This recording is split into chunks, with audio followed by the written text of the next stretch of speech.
fantastical, so unpredictable, here on SNL Stats.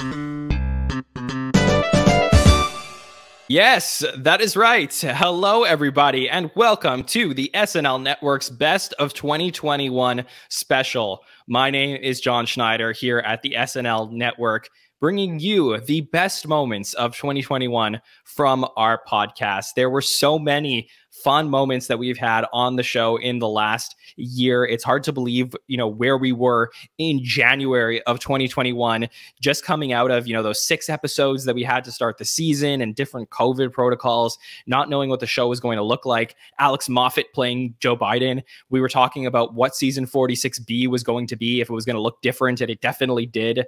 And there was just so many good moments over the summer. We talked through really, a few different shows like Brooklyn Nine-Nine and Ted Lasso, and then going into season 47, bringing on a lot of new podcasters that have joined our network, as well as a really fun start to season 47. It's just been a crazy year to talk about Saturday Night Live. And I am so thankful to all of you, all of our listeners, for sticking with us throughout the year, whether you are just somebody who's checked out 1 or 2 of our shows, or maybe you are a diehard SNL Network fan who listens to the hot take shows, the roundtables, the patron feedback shows, Hollywood Dish, our new show, the By The Numbers show, Superfan Takeovers, SNL Stories. There's so much fun that we have had here throughout the year on the SNL Network. And I'm so thankful that you are a part of it, whether you're, just a regular listener or somebody who comments, or I get to see and meet you in the chat or talk to you on social media. Maybe you are a subscriber or a patron even of our SNL Network. Really sincere thank you, because the SNL Network, when it first started as SNL Stats, and you may have heard, if you didn't skip the theme song, we played our old theme song, SNL Stats, for this show. We started this thing, and I didn't know if it would grow, too much past me or some of the personalities that we met. And we have built a whole community of fans who love Saturday Night Live. And really, all of you who are listening to our shows are to be thanked for making this happen. So this show is for you. I hope you enjoy some of the best moments from 2021 as we go through them together. All right, let's start with our first moment we want to go back to on the Best of 2021 special, and that is our season 46 By The Numbers show that happened on January 5th, 2021, with myself, Andy Hoagland from Entertainment Weekly and SNL in Review, and Mike Murray. And for those who don't know Mike and what he does with SNL, he recaps SNL in terms of looking at cast members' screen time and appearances that they had on the show, and developed a power ranking system to evaluate the cast members. So if you want to go back and check out those shows, they are really, really fun to talk through the statistics. But for this show in particular, why we're going back to it is that it's really fun at the end of the year to talk about what we were thinking about when it came to the cast members at the beginning of the year. At the end of this particular show, we played a daily fantasy budget game where we were given $25 and had to pick the cast members that we wanted to have on our cast based on Mike Murray's power rankings. And it'll be fun to listen to the clip and think about our perceptions of the different cast members at the beginning of the year versus now. So enjoy. So this is the SNL Build a Cast game that I made this morning. It's a variant on things you've seen before. Pick your starting rotation, or build your own FanDuel team or whatever. And of course I had to use math to back it up, so it is completely legit. It's fair. Of course I had to do the dollar amount per score. So I don't know if I'm eligible to play. But what I did is I said, you get $25. You have 20 cast members. The entire cast, if you add up all their amounts that I have given them, would be $60. So you can't get everybody, but there are 5 categories. For $5, you can get Beck Bennett, Kate McKinnon, or Colin Jost. For $4, you can get, these are, individually, you can get Aidy Bryant, Cecily Strong, Michael Che, or Kenan Thompson for $4. The third group is Pete Davidson, Mikey Day, Heidi Gardner, Kyle Mooney, and Ego Odom. They are $3 each. The fourth group is Chloe Fineman, Alex Moffat, Chris Redd, and Bowen Yang. They are $2 each. And then our lowest tier is $1.50, because I had to make the math work, is Dismukes, Holt, Johnson, and Melissa. They are $1.50 each. So you get $25, which means that you can probably get between 5 to 9 cast members, depending on how you spend your money. All right, so Andy, let me start with you. Do you have your SNL cast for $25 that you're ready to put on against anybody else's? I absolutely do, John. And Mike, I just want to say that I love this game. It takes me back to my Mr. Showbiz days. I don't know if either of you guys ever played that back in the day, but it was with box office, with movies. You could, buy, the Blair Witch Project for $1 or whatever. And then the Blair Witch Project became a huge hit. So this is very much cool. So I appreciate it. So for $25, here is my starting lineup. And I'll try to provide some commentary as to my decisions in real time here. So my number one seed out of the $5 category was Beck Bennett. No disrespect to Kate or Colin, but as we've discussed throughout the show, I think Beck has been essential to the cold opens. I think he's an incredibly versatile performer, whether we're talking sketches or whether we're talking the pre-tapes. So he's my number one. My number twos are Pete, Ego, and Heidi, just because I think each one of them has distinguished themselves in various ways, whether it's Heidi on Update or Ego or Pete. I think they aren't necessarily the faces of the show, but they've also demonstrated, a certain voice or personality that, shows why they're there, essentially. And they're each for $3. Yes, and those are each for $3. So that gets me up to 14. So the remaining $16. I'm sorry, I skipped over my number 4 category entirely. You always need an update face, right? Someone's got to host Weekend Update. For me, that's Michael Che. So that's $14 or $4 right there. Michael Che. So that gets me to 18. I love how caustic Che gets. I love the drinking that he does occasionally. And I just think that you need that kind of contrarianism and that bite at Update. He takes it back to that Norm Macdonald style. Again, not a shot at Colin Jost at all. So then we get into our 2 range. For me, that's Chloe Fineman and Bowen Yang. As I was saying earlier, I think they're both hilarious. I think they both have great opportunity. They just need to kind of stand up and meet the challenges a little bit more this season, which I don't think is their fault. But I think that they both have incredible talent, and I'd like to see more of them. And that gets me to my remaining, I think I'm at $22. So I have $3 left. And that gets me to the final category, the featured players, essentially, but not always, because my number 1 seed here is going to go to Melissa, who I'm always rooting for. I think the show doesn't quite know what to do with her, but as we saw with her Dolly Parton, she brings a lot of heart, and her impressions are impeccable, frankly. So she's sweet, and she gets the $1.50 late round pickup. And then my final draft is Punky Johnson. Just because I'd love to see her do more on the show. I nearly went with Andrew Dismukes, but I just love when stand-ups are brought into the fold. And I think that if she's given more opportunity to shine, we can really see what she has to offer. So that is my starting lineup. It is about, let me see, 8 maybe not. 6, no, 10, which I think is a good number for an SNL cast as well too. So that's what I got. Repeat the 10 so that everybody knows who your 10 are. Yeah. Great, absolutely.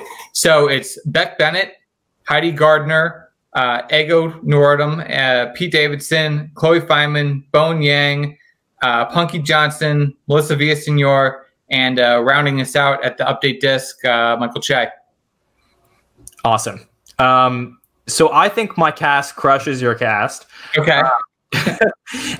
This is the thing. I've always loved the smaller casts. So I know you only had 10 people. You took 10 of the 20. I actually ended up choosing 7 of the 20, and I'm okay with it because I think that these 7 people, you know, you create a cast of these 7, I think they're going to kill it. So here's my cast. I took nobody in the $1.50 range.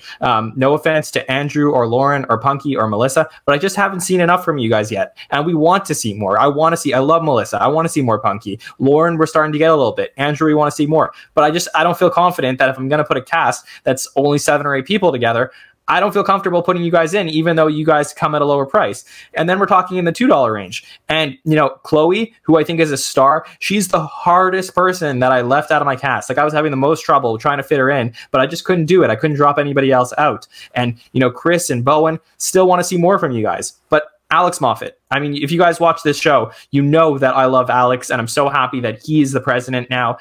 The fact that, you know, he could play our future president, I had to have him, you know, on my cast. So Alex is for sure. I'm spending $2 on Alex. And then in the $3 range, you know, I go through the options: Pete, Mikey, Heidi, Kyle, Ego.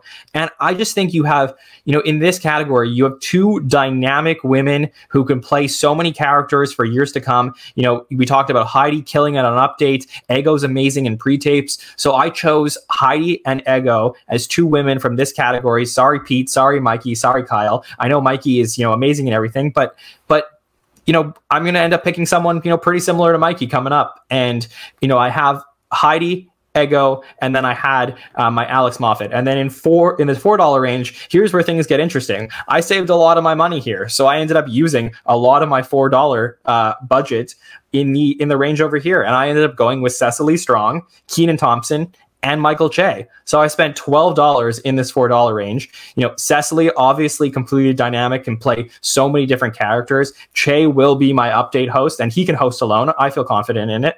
And Yep. Kenan could, you know, as we see, he's blended into every cast he's been a part of. He could be in any cast moving forward. And then in the $5 range, you know, Beck, Kate, Colin, all great options. But I ended up going with Beck Bennett, who is, you know, as we've been told, you know, is the MVP and always kills it in every sketch he's in. He's constantly getting screen time. So I just felt like that cast of 7 people is a cast that I can move forward in and be like, this is a killer cast. So for me, it's Beck Bennett at the $5 range, Cecily, Kenan, and Che at the $4 range, Ego and Heidi at $3 range, and Alex at $2. And that is my cast. Mike, I dare you to beat it. Well, I'm very happy that you guys took it so seriously and you know, did the math. We're competitive. I'm a math guy, so I like your hustle. Wow, that was a really fun clip to start our best of 2021 special off with. It's always fun to go back and think, what were our perceptions of the cast? You know, not that long ago, only a year ago, we were talking about Beck Bennett and how integral he was to the SNL cast. Obviously, he is no longer on the show anymore. Neither is Lauren Holt. And then we had new cast members come in, somebody like James Austin Johnson, who's just, you know, taken over for part of the first half of 47. I'm looking to see on that budget game, where's JAJ? There's no JJ yet on the cast at that point. And obviously Aristotle and Sarah have joined the cast. So what will they do in 2022? But we'll save that for another show to talk through that. But at least for 2021, one of the major storylines in January of this year was Alex Moffat getting the Biden role and what that would look like going into next year. And it inspired us to do a best of SNL presidential impressions. So I brought somebody in for this show, and for those who have seen my podcast with That Week in SNL's Andrew Dick, we have a lot of fun when we're on the show together. We're, you know, very different people with very different perceptions of SNL sometimes. And sometimes we do agree on things, but it's really fun to have him on the show. And I've been on his show before, and Andrew's always just a really fun guest. So I decided to have him on to talk through everything from SNL presidential impressions, going all the way back to Chevy Chase's Gerald Ford, to the different Reagans that we saw. We had Dana Carvey's H.W. Bush, the different Clintons between Phil Hartman and Daryl Hammond, and Daryl's impressions throughout the years. And then, you know, going all the way to the different Trumps that we saw, including Alec Baldwin's Trump and the different celebrities that were brought in. And then obviously that was, you know, a big conversation of the 40s, all, you know, season 42, 43, 44, 45, 46. And then we saw Alex Moffat play Biden. And what did that mean for the show moving forward? And that's something that, you know, we're going to talk about in this following clip, what, you know, our perception was about SNL and their presidential impressions with the Trump era, and moving forward to Alex Moffat as Biden. Little did we know that things were going to change shortly after. Enjoy. And, you know, people are tuning in because they want to see, you know, how this develops, the Alec as Trump thing. And then they have the whole, you know, Larry David as Bernie thing. And, you know, it's just kind of snowballs to a point where they run this into the ground, and ultimately to the detriment of the show. The SNL story. Yeah, and it's really crazy to see. And I think we're too close to it to properly give it its like due. But I think that the Trump administration outside of the show, you know, in real life, is going to be defined by 1,000,001 things. You know, like you're going to think about every single thing that went wrong with, you know, these past few years in real life. But at least if you're just going to talk about SNL on the show, you're going to look back at the show's decision to make the Trump administration about all the celebrity friends outside of the show that they decided to bring in to talk about the Trump administration or to play members of the Trump administration. And to me, it just got like they got way too far ahead of themselves, to the point where the show, in a way, kind of stopped being funny in certain aspects. And I don't mean to sound harsh, but I just want to say, like, it's such a fascinating administration to talk about in terms of the history of the show. Yeah, and as you say, it did work initially, and I think it kind of spawned. It's the initial flashpoint is Tina Fey as Sarah Palin. That's where it starts, right. And it did work initially with those debate sketches because, again, much like a lot of people in the show, we thought it'd be, you know, a 4, 5, 6 week run of Alec as Trump, and that'd be it. You know, we had our fun. And I always thought that it was going to bite him in the ass. The decision to stick with Alec for all 4 years, because every single summer, Alec's like, I hate doing this. I don't want to do it. Please don't let me do this. Season premiere, Alec is Trump. And it's like, what? And then we start throwing in other stuff like De Niro and this, that, and the other. Kate as, like, I lost track of how many people Kate played in the administration, and sort of dragged her down too, because she was one of my favorite performers on the show.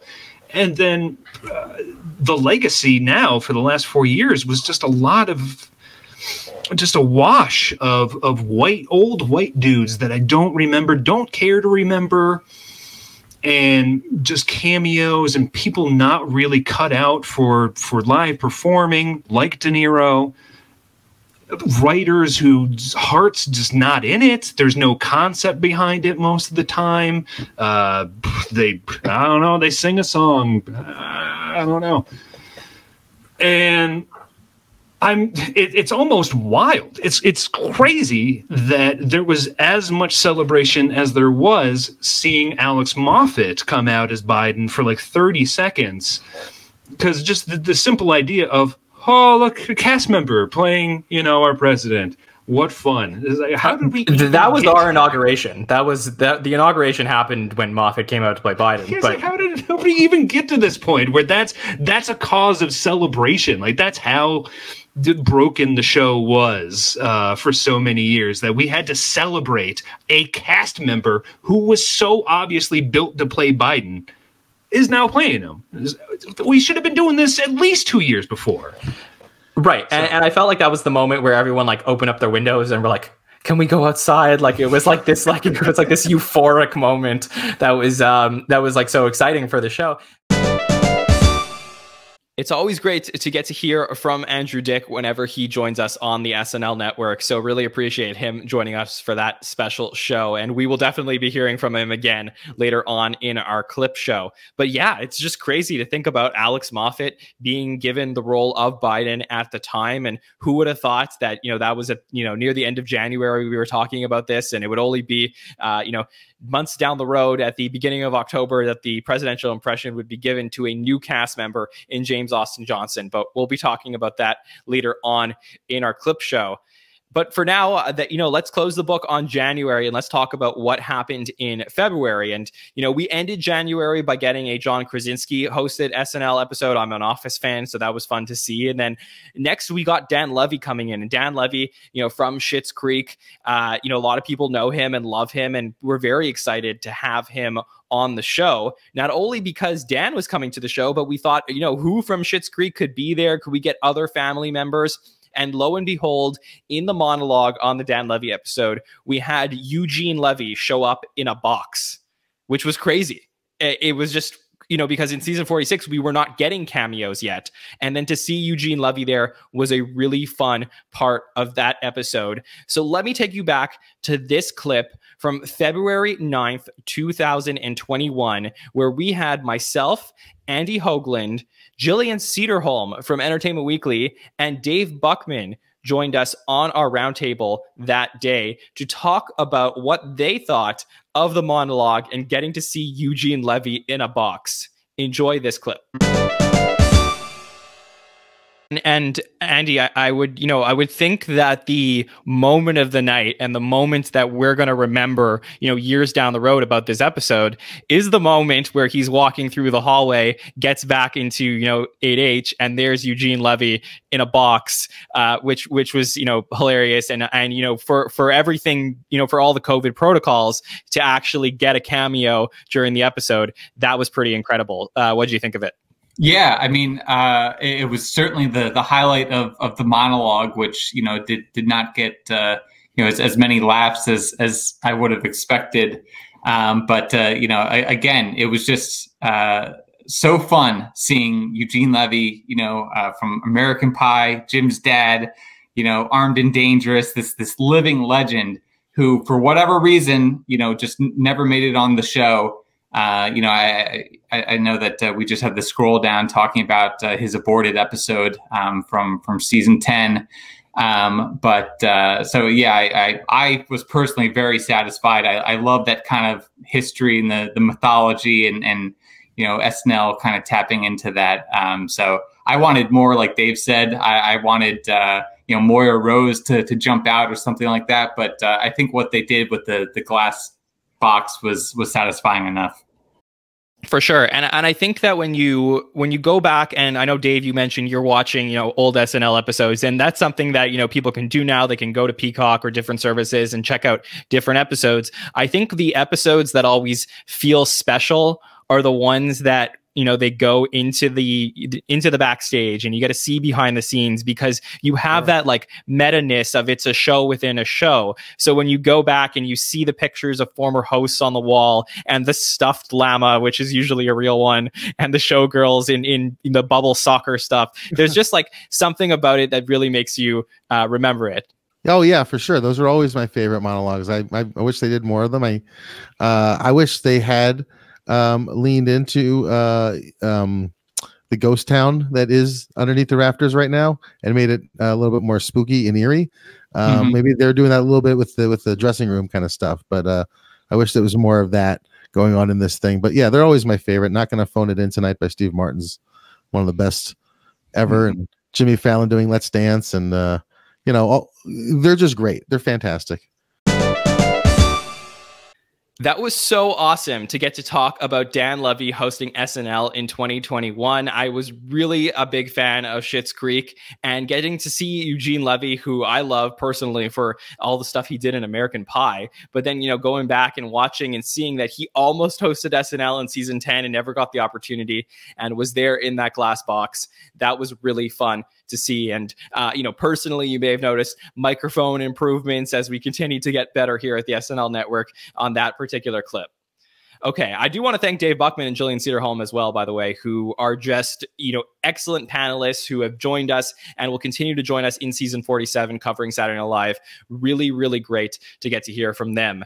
And it's going to be fun to hear from some more of our panelists in this next clip when we flash forward 1 week to February 16th, 2021. And we will hear from Liz Shannon Miller, who is an excellent journalist. We will hear from two of our super fans, Bill Kenny and Andrew Haynes, as well as myself on this clip when we're going to talk about one of Regina King's pre-tapes, the Peloton pre-tape, which was a parody about how everyone during quarantine ordered exercise equipment to their homes. And there was just some really fun, relatable moments in this one, especially for me at the time, who was dealing with, lockdowns and curfews and the vaccine just beginning to roll out. It was just a very crazy time, back at the end of February. So enjoy this clip from February 16th, 2021. Like I said, we started with, that sketch, and it didn't really do it for me.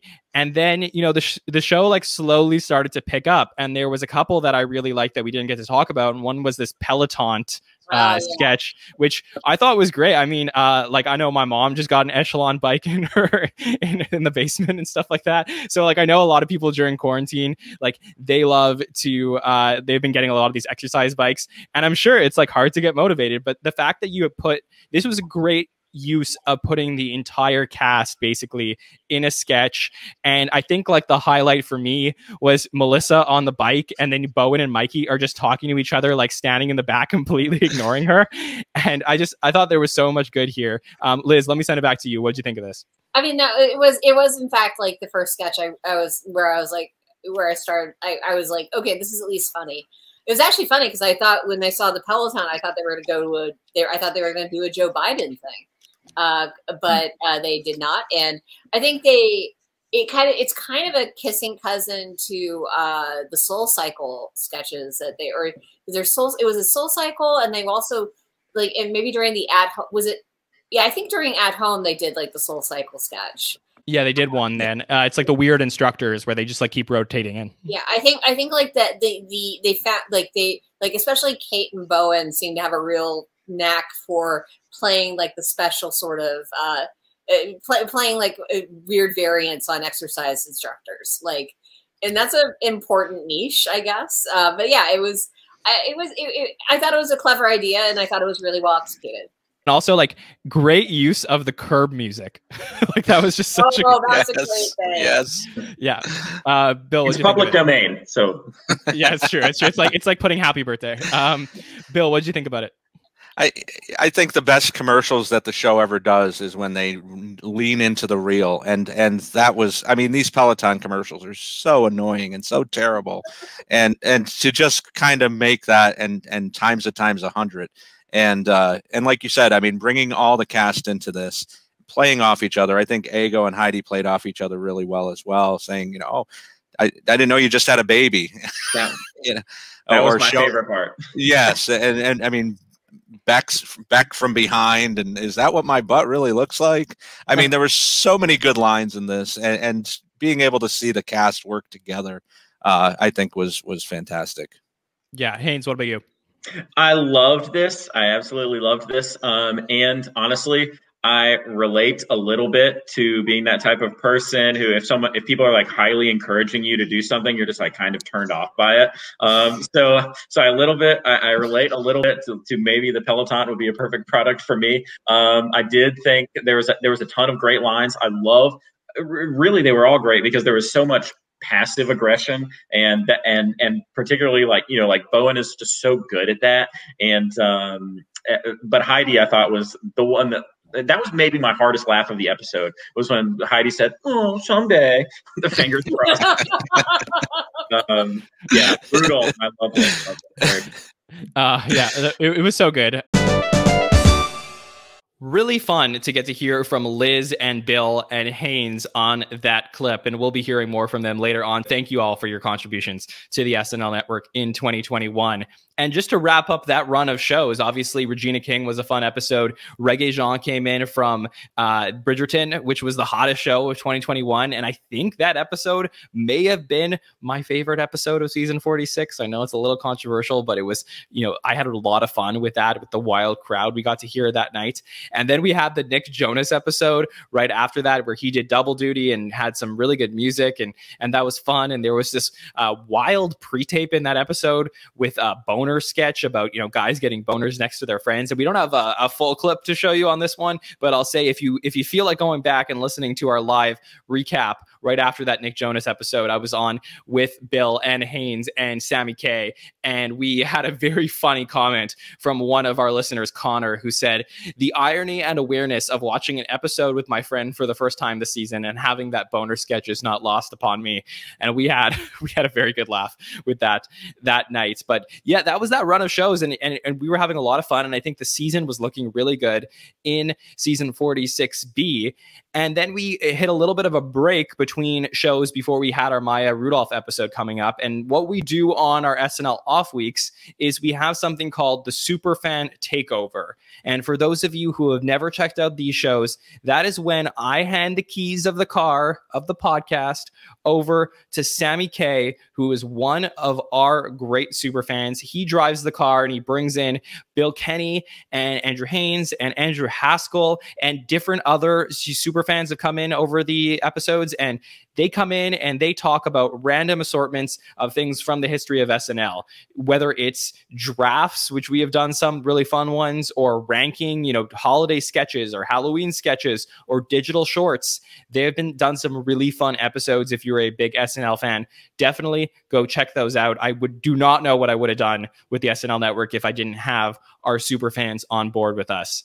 So let's take it back all the way to March 9th, 2021. And that is when we released our Superfan Takeover of the best Lonely Island digital shorts. And if you know me, you know I'm a big fan of the digital shorts. And this is a fun clip at the start of that show where Andrew Haskell talks about his favorite musical digital short. And you'll know why I wanted to include this clip in this one. It's a short that we've seen very recently on SNL in the real time. And it's fun just to give you a taste of what you can get when you listen to our Superfan Takeover. So enjoy this clip with Sammy, Bill, Haskell, and Haynes. But Haskell, I'm going to bring you in first. You get first pick here to talk about your what you consider the best musical digital short. So yeah, you bring in a bunch of super fans because you want some deep cuts, right? Let's go really deep into this thing. Good thing you came to me first, though, because after watching as many digital shorts as I could, I apologize for going so easy on this one, but my favorite sketch of all time is Dick in a Box, and that just set the tone for like everything that Lonely Island is. This like almost 90s R&B like themed thing. This the hard cut on the let's jump into Dick in a Box. Like to me, there isn't at least a pre-tape. There isn't a pre-tape sketch in SNL history that's better than that. And obviously, what Dick in a Box did for SNL, what Dick in a Box did for YouTube, what Dick in a Box did for Lonely Island has really been talked about a ton over the years. But I can't go much further than that. I can't go much further down the list of these songs before I just get stuck at Dick in a Box and go, watching that the first time was as much fun as I've ever had watching SNL. Yeah, you know, if I were to make a bet on which was going to be the first one to go, you know, Dick in the Box was definitely there. Bill or Haynes, do either of you want to talk about Dick in the Box? Was that something that was on your list that you wanted to talk about? Well, I have that coming up later in a different category. I tried to do, as Andrew said, you know, kind of avoid the Mount Rushmore of the digital shorts, but it's hard to avoid it with that one. And I had it on my last three of musical until the very end, because it's just so unbelievable. Everything about it, everything Andrew just said, and you can even hear it as you're watching the video on YouTube now. just the gasp from the audience as the first time we see the box. Like, you know, everything about it was so perfect and so well put together. Justin was such a great host, and he was such a great digital short guy. Yeah, I'm happy you mentioned the prop, because that is something that still you probably see at Halloween parties, if we ever get to have Halloween parties after COVID. But that's something you see, and it really is a testament to the props department at SNL to be able to make something so iconic like that. Haynes, any thoughts on Dick in the Box before we move on? Well, yeah, I mean, it's absolutely an all-time great. You know, we did start with a pretty tough category. I mean, best musical digital short is kind of asking what is the best digital short, you know? So that's a really great one. I love the everything that Haskell said about, you know, the hard cut to saying Dick in a Box, which I don't think anyone saw coming. I remember everyone talking about this at school afterwards. Yeah, and it gave us that wave of, there's like 3, you know, with Timberlake and the 90s vibe. There's the Mother Lover and Three-Way, which all 3 of those are really great. And as a child of the 90s, you know, I remember those styles and, you know, the types of clothes people were wearing when they were singing those types of songs. And so it's nostalgic and hilarious. And yeah, you know, the subject matter, not just in any episode, but the Christmas episode. So, you know, perfect for watching with your family. So yeah, it's a fantastic pick. Yeah, you know, sometimes we forget that, yeah, that's a Christmas sketch. And so that's one that you definitely see in the SNL Christmas compilations, you know, around the holidays. What a perfect sketch to watch when you're with your family. It is always so great to get to hear from Bill, Sammy, Haskell, and Haynes. Like I said, you know, those 4 came on right at the beginning of SNL Stats and are a huge reason why we've been successful. So my thanks to all of them for all their contributions. Okay. So in that break between the Dan Levy episode and the Maya Rudolph episode, you know, end of February, end of March, we had about a month, and we were trying to think about ways that we can improve things here at the SNL network. And one of the things that happened is I met someone named Nicole Rovine, and I'm sure you've heard Nicole on many podcasts if you're a regular listener, but we actually met on an app called Clubhouse. And I don't know if you remember that app that was super popular for a few months in the spring and the summer, but she was hosting a talk about the Dan Levy episode. And I saw that she was on there talking about SNL. I went on and I introduced myself to Nicole, and we got to talking, and she was like, hey, you know, I would love to help you guys with your marketing. So we ended up talking, and lo and behold, Nicole ended up becoming a huge part of the SNL network. She's now one of our regular podcasters. She has her own show, and she does manage all of our social media. So she is such a huge part of what we are doing here. And once she came on board, we started to meet, you know, all these new other people that we figured we should add to our roster. So we started to do these, like, you know, really fun activities and games and recruiting people over the summer. And we're going to get to some of those new podcasters that we met later on. But one of the fun things that we did in March of 2021 was James Stevens and I, and James, who, if you don't know, is a memorabilia collector that I met in the fall of 2020 and has become huge here behind the scenes at the SNL network, keeping everything going. We thought it would be fun to do a trivia night. So we had James and Sammy K host trivia, and we invited some people in the SNL world on with us, including Nicole Rovine, who you'll see in her first podcast here. We had Liz Shannon Miller and Bill Kenny, some of our regular podcasters, join us.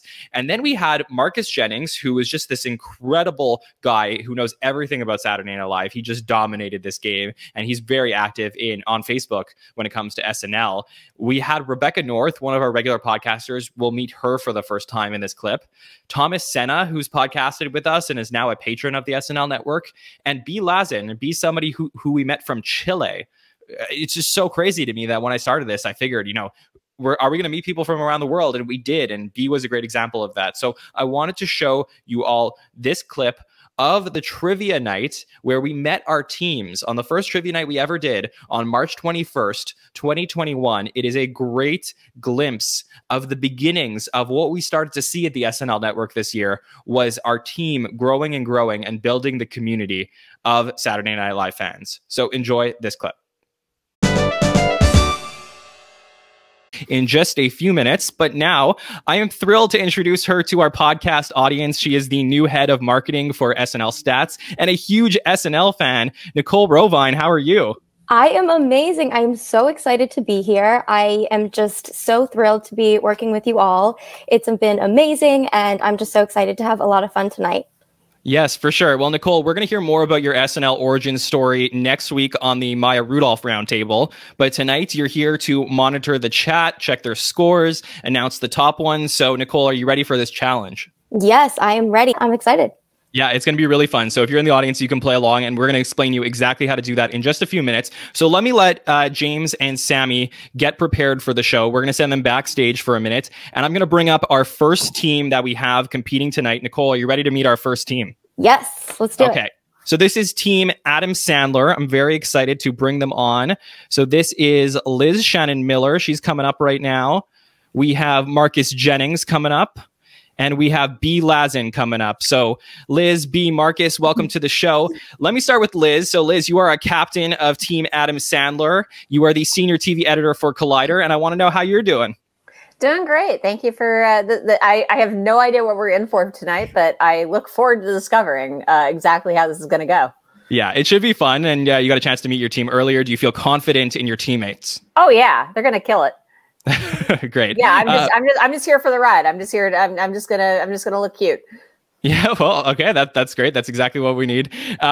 B. Lazin, thank you for joining us. B is from Santiago, Chile, and discovered SNL on YouTube since it doesn't air on TV there. So, B, how are you doing? Can you tell us a little bit about yourself? Thank you. I'm so excited. Yeah, I'm 20 years old. And as a fun fact, the first episode I ever watched of SNL was the one with Sofia Vergara and One Direction back in season 37. So yeah, I'm a young fan. Let's leave it like that. Okay, well, we have a lot of balance on the team, so it's good. We'll make sure to cover all areas of SNL. Yeah. And next up, we have Marcus Jennings. Marcus Jennings is a longtime SNL fan, and he posts a lot of trivia in the SNL Superfans group on Facebook. So, Marcus, can you just tell everybody a little bit about yourself? Well, first off, I got a fever, and the only prescription is more Bell. Yes. That is amazing. Marcus, how are you? I'm well. Thanks for asking. I'm 36 years old. I'm a lifelong fan, or as long as I can remember. I'm residing in Albuquerque, New Mexico, and have been enjoying watching Saturday Night Live for most of my life. I was introduced to it by my dad, and in the mid 90s, and grew to really understand every little aspect of the show, and probably amazed some people, my dad included, of my knowledge of Saturday Night Live, picking up everything, despite the fact that I was just a teenager when I picked it up, to have knowledge of everything about the show, not just the cast members, but the hosts, the writers. I could probably tell you the favorite flavor of popcorn Lauren likes to eat during the host meeting on Monday nights. It's pretty sad. James and Sammy, you guys are gonna have to cross that question off now. I want to know tell us in the private chat what that is, because I now need to know. Yeah, exactly. Well, Liz, B, and Marcus, thank you so much for playing tonight. So you guys are Team Adam Sandler. So I'm gonna send you guys backstage to go get ready for the game, and we will bring up our second team. Okay, Nicole, how do you think Team Adam Sandler is gonna do? I think they're going to do really well. It sounds like everyone has some, a lot of different perspectives, people who found the show in different ways. So I think between all of them, they're going to have all the bases covered. All right. Well, they have some tough competition because we're going to bring up our next team. These are the Sweeney sisters. We have Bill Kenny, Thomas Senna, and Rebecca North. So Bill, Rebecca, Thomas, how you guys doing? Good. Doing well. Yeah. Very excited to see you guys. So let me introduce you. So this team Sweeney Sisters is captained by another member of our SNL Stats team, Bill Kenny. How's everything going with you? You enjoying a little March Madness? I am, other than all of my brackets being completely destroyed, but I'm doing well otherwise, and I'm ready to clang, clang, clang goes the trolley. Okay. All right. Well, it's always great to have you on the show, Bill. Up next, we have Rebecca North. Rebecca, tell us where you are from and a little bit about yourself. Born and raised in New York, but now tuning in from the West Coast. Seattle's where I'm at right now. I'm 22 years old, so I've been watching SNL for 22 years probably. My parents had it every Saturday night, and now with YouTube and binging, I've just like gone back and gone from the start. But definitely I'm with B on Team A that I know a lot more of the recent stuff rather than the old stuff. Yeah, that's okay. Like I said, we got a lot of balance here, and your parents must be so proud. You're on an SNL game show, so this is amazing. Yeah. All right. Well, next up we have Thomas Senna. Thomas is also from New Mexico. So Thomas, can you tell us a little bit about yourself? Yes, I'm 39 years old, born and raised in Albuquerque, New Mexico. I guess tonight we're going to find out who the biggest SNL fan in Albuquerque is. Hopefully it's me, not Marcus. Hello, Marcus. I've been watching the show for almost 30 years, since about 1992. And I watch it. I'm very interested in just improv comedy and just what a difficult task that is. So I watch SNL like one would watch sports. So even if I don't like a sketch, it doesn't bug me. I sit there and analyze and try to figure out why it doesn't quite hit with me. So I like to scoff at people who say SNL is not as good as it was 30 years ago. And, you know, there's all sorts of reasons why that's not true. But just a huge fan. Well, it's really great to hear from you guys, and I'm excited to see how you do against our other team. So, like, same thing with the other team. I'm going to send you guys backstage for you to get ready. We're going to start up our game in just a couple minutes, and I'm going to bring back on our host to kick things off. Okay, guys? So we'll see you in about a minute. All right, Nicole, how do you think Team B is going to do the Sweeney sisters?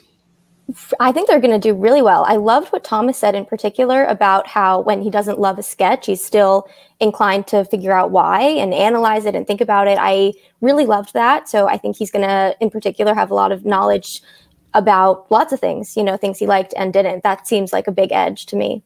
Yeah, for sure. Well, we got some tough competition, so I'm excited to see how this plays. That was really fun to go back and watch that clip. It's just, you know, sometimes I feel like I am like the proud father or like older brother just watching these podcasters grow at the SNL network, and just to see them, you know, see their origin stories and get to play them for the listeners. It's kind of fun to go back. I mean, if anybody goes back and watches the first episode that we did, our preseason show for season 46, you'll see like I am a much different podcaster now, you know, like a year and a half later than I was then. So it's always fun to go back and see how people grow as podcasters. So thrilled to have all of those new folks on board that joined us in the spring. Okay. So we had that Maya Rudolph episode that came up, and I really like that. Obviously, Maya was a big part of season 46, playing the vice presidents of the United States. And one of my favorite sketches of the year by far was the Maya-ing pre-tape that we got to see at the end. I know it wasn't for everybody, but I really did love that. I love it when SNL gets meta, and I just so enjoyed that. We had the Daniel Kaluuya episode, which a lot of people feel like was one of the best episodes of the season.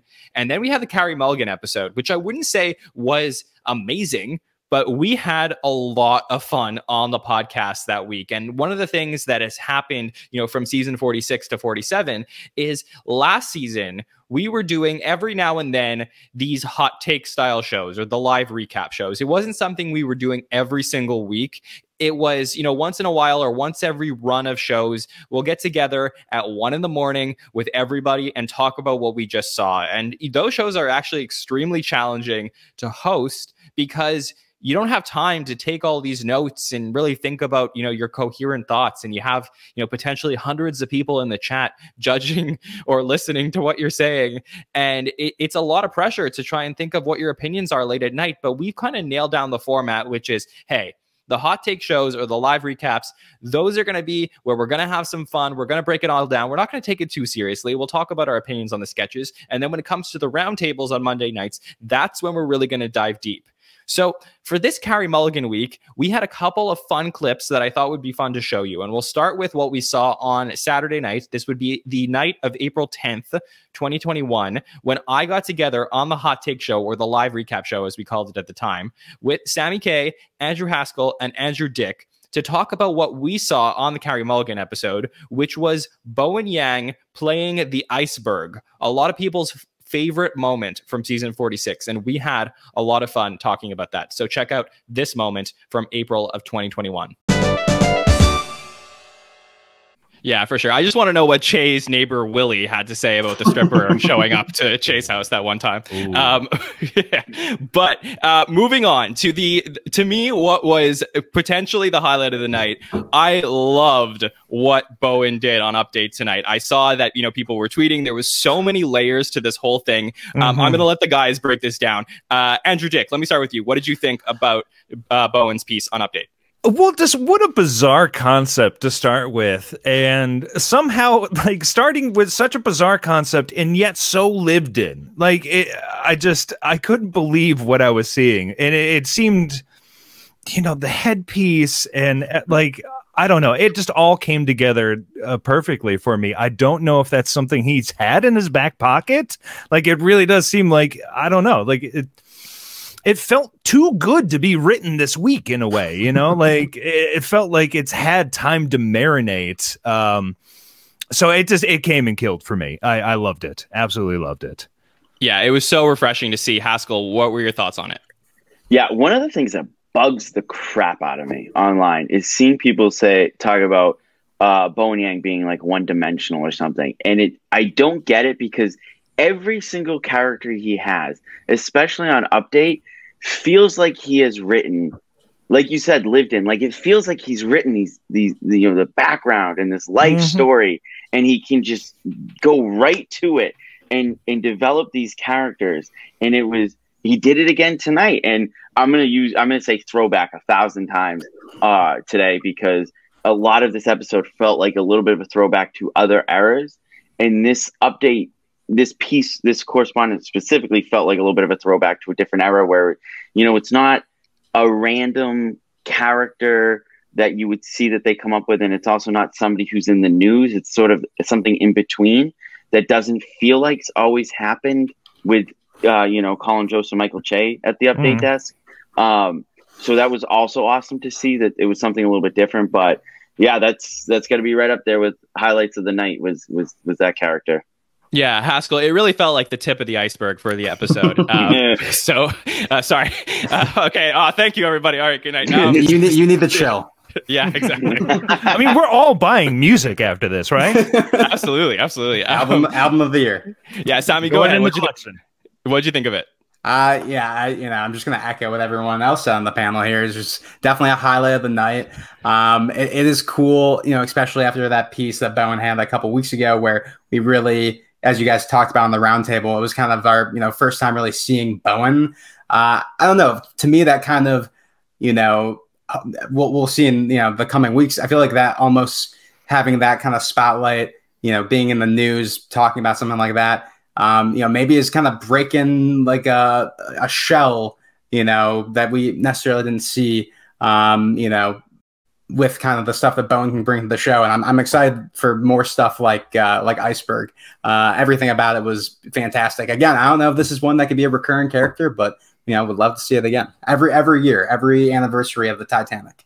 Or could we go to like other pieces of like tragedies? Like, so like find another tragedy and then find like something that's related to it that's not human, and just have him come back and play that as well. Like he'll play like the Berlin Wall or something like that. Yeah. Save that for the Iceberg movie. You know, I wasn't on board, but I do like that idea. I can't believe that Bowen Yang has not come back as the Berlin Wall on Weekend Update. Does he not like that idea? Does he not listen to our live recap shows? So yeah, that was a lot of fun to have those guys on the recap show that night of the Carey Mulligan episode. And like I said, not the best episode of season 46, but it had some really fun moments that we talked about throughout that week, including on our roundtable a couple days later, where we had Bill Kenny, Jillian Cederholm, and Thomas Senna join us on the roundtable. And we started to talk about this 10-to-1 sketch called Les Eggs. And if you asked our podcasters, hey, what were the moments of 2021 from our podcast that you definitely feel should be included? This was one of them, because as the host of the show, I might be able to, you know, narrate the conversation and ask the right questions, but I don't always know everything. And I really genuinely had no idea that Les Eggs were a real thing. So enjoy this clip from April 12th, 2021. Bill, anything else in the rundown that you want to talk about? I loved the absurdity of the legs sketch. I think how they were able to pull that off, and you know, a lot of this episode felt like a showcase for 80, and I could be proven wrong in the next 3 episodes, but I'd like to see them head in that direction for people who they think are going to leave. Give them that obligatory 4 or 5 sketches to really shine and show what they. She was so fantastic in this. all the ridiculous lines, perfect 10-to-1 sketch. You know, it felt, again, it felt like something out of 1988, like it came out of a time machine. This was so weird. And I was, like I said, we went live on Saturday night, and Bill, you were in the chat, so you saw, and everyone on the panel, when we got to Le Eggs, was like, what the hell was that? That was one of the weirdest things that they've done all season. And I said to the audience, I was like, hey, give me a couple days. We're going to be back on the roundtable. We're going to figure out like what it is about this sketch that worked or didn't. And I still got nothing. Like, I don't know what to say about this sketch. It was just so weird, and weird can be good. So if you're in the mood for it, I think this is a funny sketch to watch, but I think you have to be in the mood for it to enjoy this sketch. Thomas, what did you think about Le Eggs? I think if you say what the hell is that, then that's like a great 10-to-1 sketch in my book. But this is coming from a guy who's possibly my all-time favorite cast member is Will Forte. So that's kind of my point of view. I like the weird stuff. Give me that. And so the fact that people were saying, what the hell is this? To me, that's a 10-to-1 sketch right there. Just embrace, just let the weirdness wash over you. And I like this sketch. I like the callback to the random 80s, 90s trend. I remember seeing those eggs just kind of like laying around. I'm a sucker for 80 as a middle-aged mom. Wait, those are real things? Those are real things. Oh, John. Oh, I totally really. No, those were all too real. Absolutely. I remember them from my childhood. Just go to the store and see those eggs, and sometimes my mom would get those, but like that was just such a funny random callback. Is this an American thing? I don't know. I don't know if this is an American. I'm not sure. If your grandma or aunt was styling in 1985, she was wearing legs, like for sure. Okay. I'm going to get to the bottom of this because maybe this explains things a little bit. I did not know that this was a real thing, so this makes sense. I don't think some of the audience did either. This is very funny. Thomas, did I let you finish your point? Was everything okay there? Yeah, just let the weirdness wash over me and enjoyed another 10-to-1 sketch. For sure. This was no potato chip, but I get what you're saying about weird 10-to-1 sketches. Jillian, what did you think about Le Eggs? Oh yeah, I agree. It was wonderfully weird. And now I want to know, knowing that they're real, does it make it weirder or less weird? Definitely weirder. And that's now it makes it more fun if they know that they're a real thing. I just thought they made up some product, and I was like, why? But no, now I can watch this with fresh eyes. So I think the audience, I'm curious, if you are Canadian and you are one of our listeners, please let me know if you're with me and have never heard of this. So maybe that's the answer to that. So I'm not sure if I ever got the answer, if a lot of the listeners knew that legs existed or not, or if I was the only one. And I wouldn't be surprised if I was the only one, but that was a very fun clip to go back to. Okay, so we wrapped up April, and then what happens usually at this time of the SNL season is everybody gets very excited for our 3 shows coming up in May. You never know like who's going to host, what type of guests are going to come in, how are we going to end off the season? And us at the SNL Network or SNL Stats at the time, we're just thinking, okay, what could we do, during this break that would be a fun show? And our friend James Stevens thought, let's bring in Don Roy King, the director of Saturday Night Live. And Don has been with the show for many, many years and just recently retired. So congratulations to Don on his retirement from SNL, finishing up at the end of 2021. But he came on the show with us at the beginning of May, and we had myself, James, and Rich Tackenberg interview him. And I haven't gotten to talk about Rich yet on our show, but Rich is just one of my favorite podcasters. He joined us right at the beginning of the SNL Stats days, and he was one of the original SNL podcasters that I used to listen to years ago. And just he's totally brilliant every time we have him on the show. So very thankful to have Rich on our team. So in the following clips, we're going to play for you part of our interview with Don Roy King. And this will be a little bit longer, but basically there's 2 parts to this. One is we wanted to know, what the week looks like for Don Roy King. So the host comes in on Monday, and what happens between then and Saturday night. And Don's going to answer that for you guys. And then also, I wanted to know what Don thought of our newest host coming in, which was Elon Musk. And that was the first host booked for May. Something that took, a lot of the SNL community by surprise, that we had Elon come in to host the show. And I was curious because for me, and you can hear our coverage that week of the Elon Musk week of our opinions on everything that we thought. But for me, I just thought it was interesting. You might, like or dislike Elon, and that's okay. But I just thought it'll be interesting to see what Elon Musk does on the show. So I want to ask Don Roy King what his thoughts were on Elon Musk hosting SNL. So enjoy these two clips. One, from him telling us what his week looks like at SNL. And two, his thoughts on Elon Musk coming in to host the show from May 4th, 2021.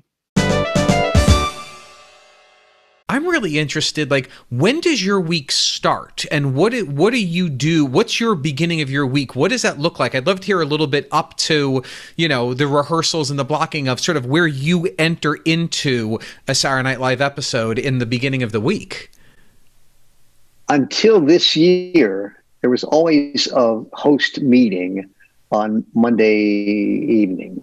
And that meeting was in Warren's office with just the writers and me.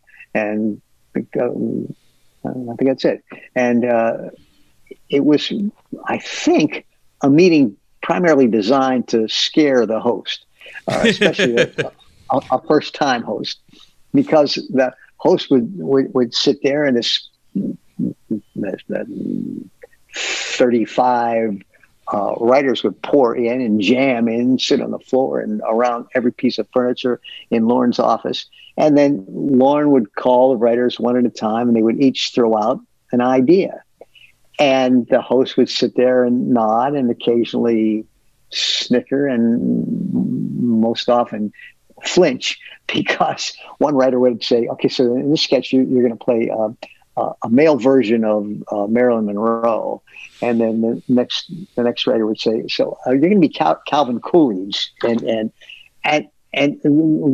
go all the way through the room where 25 people would throw out random ideas, most of which never evolved into sketches.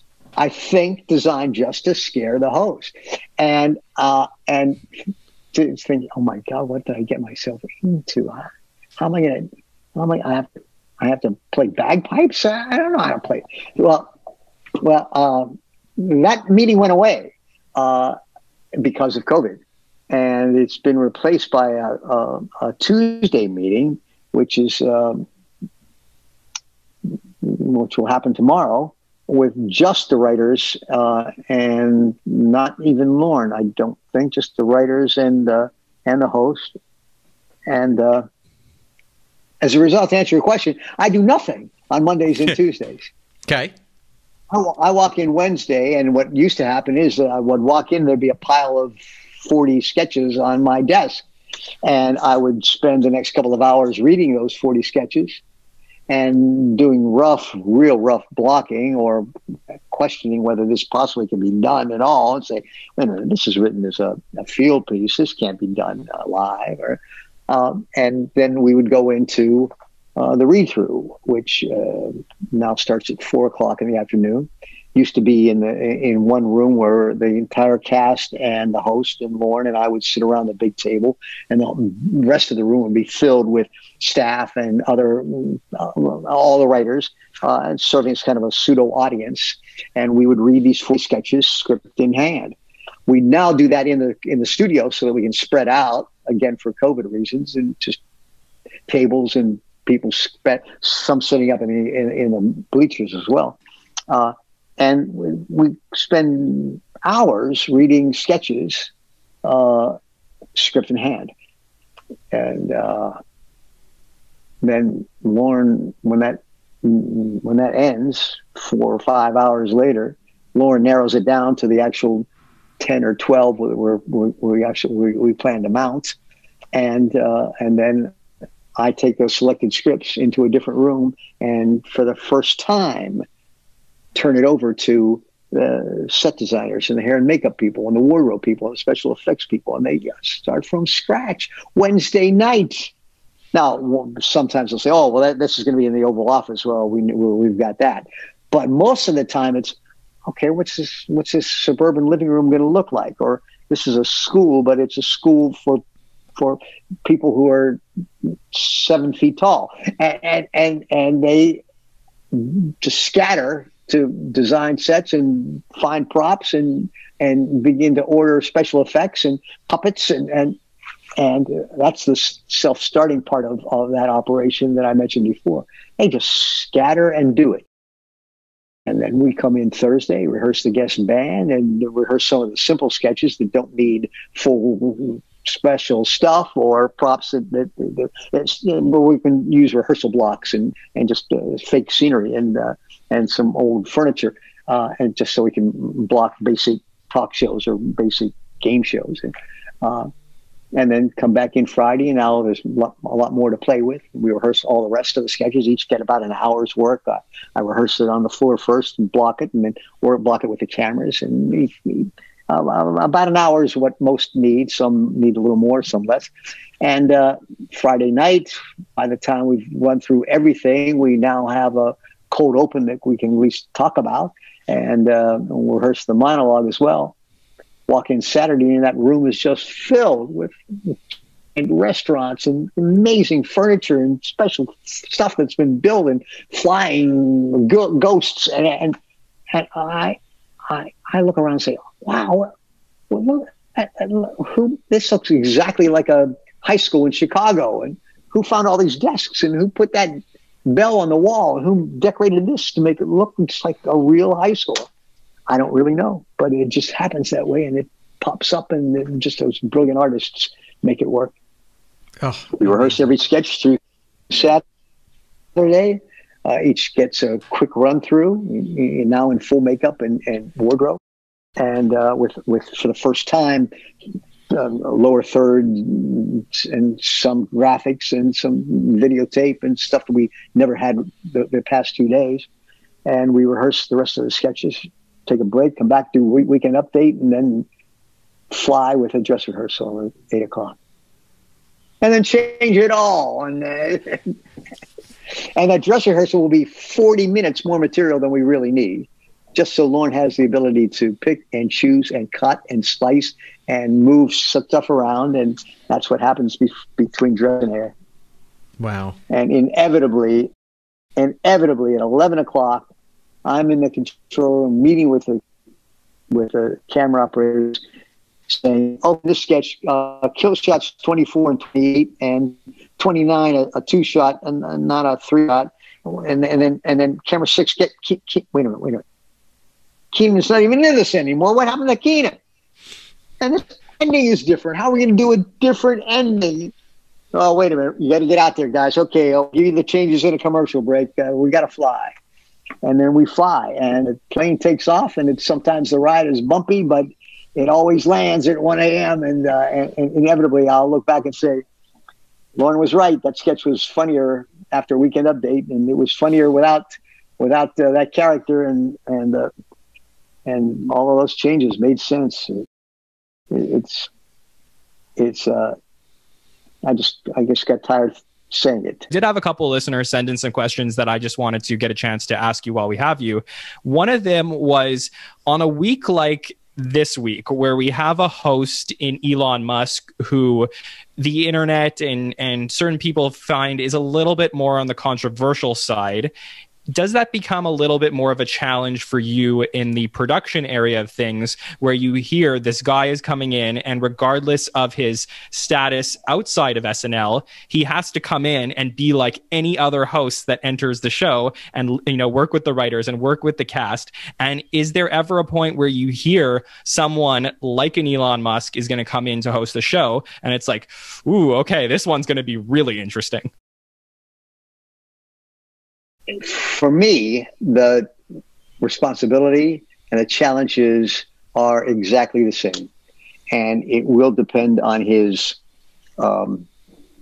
flexibility, his comic timing, his willingness to try things, and whether he has any breadth of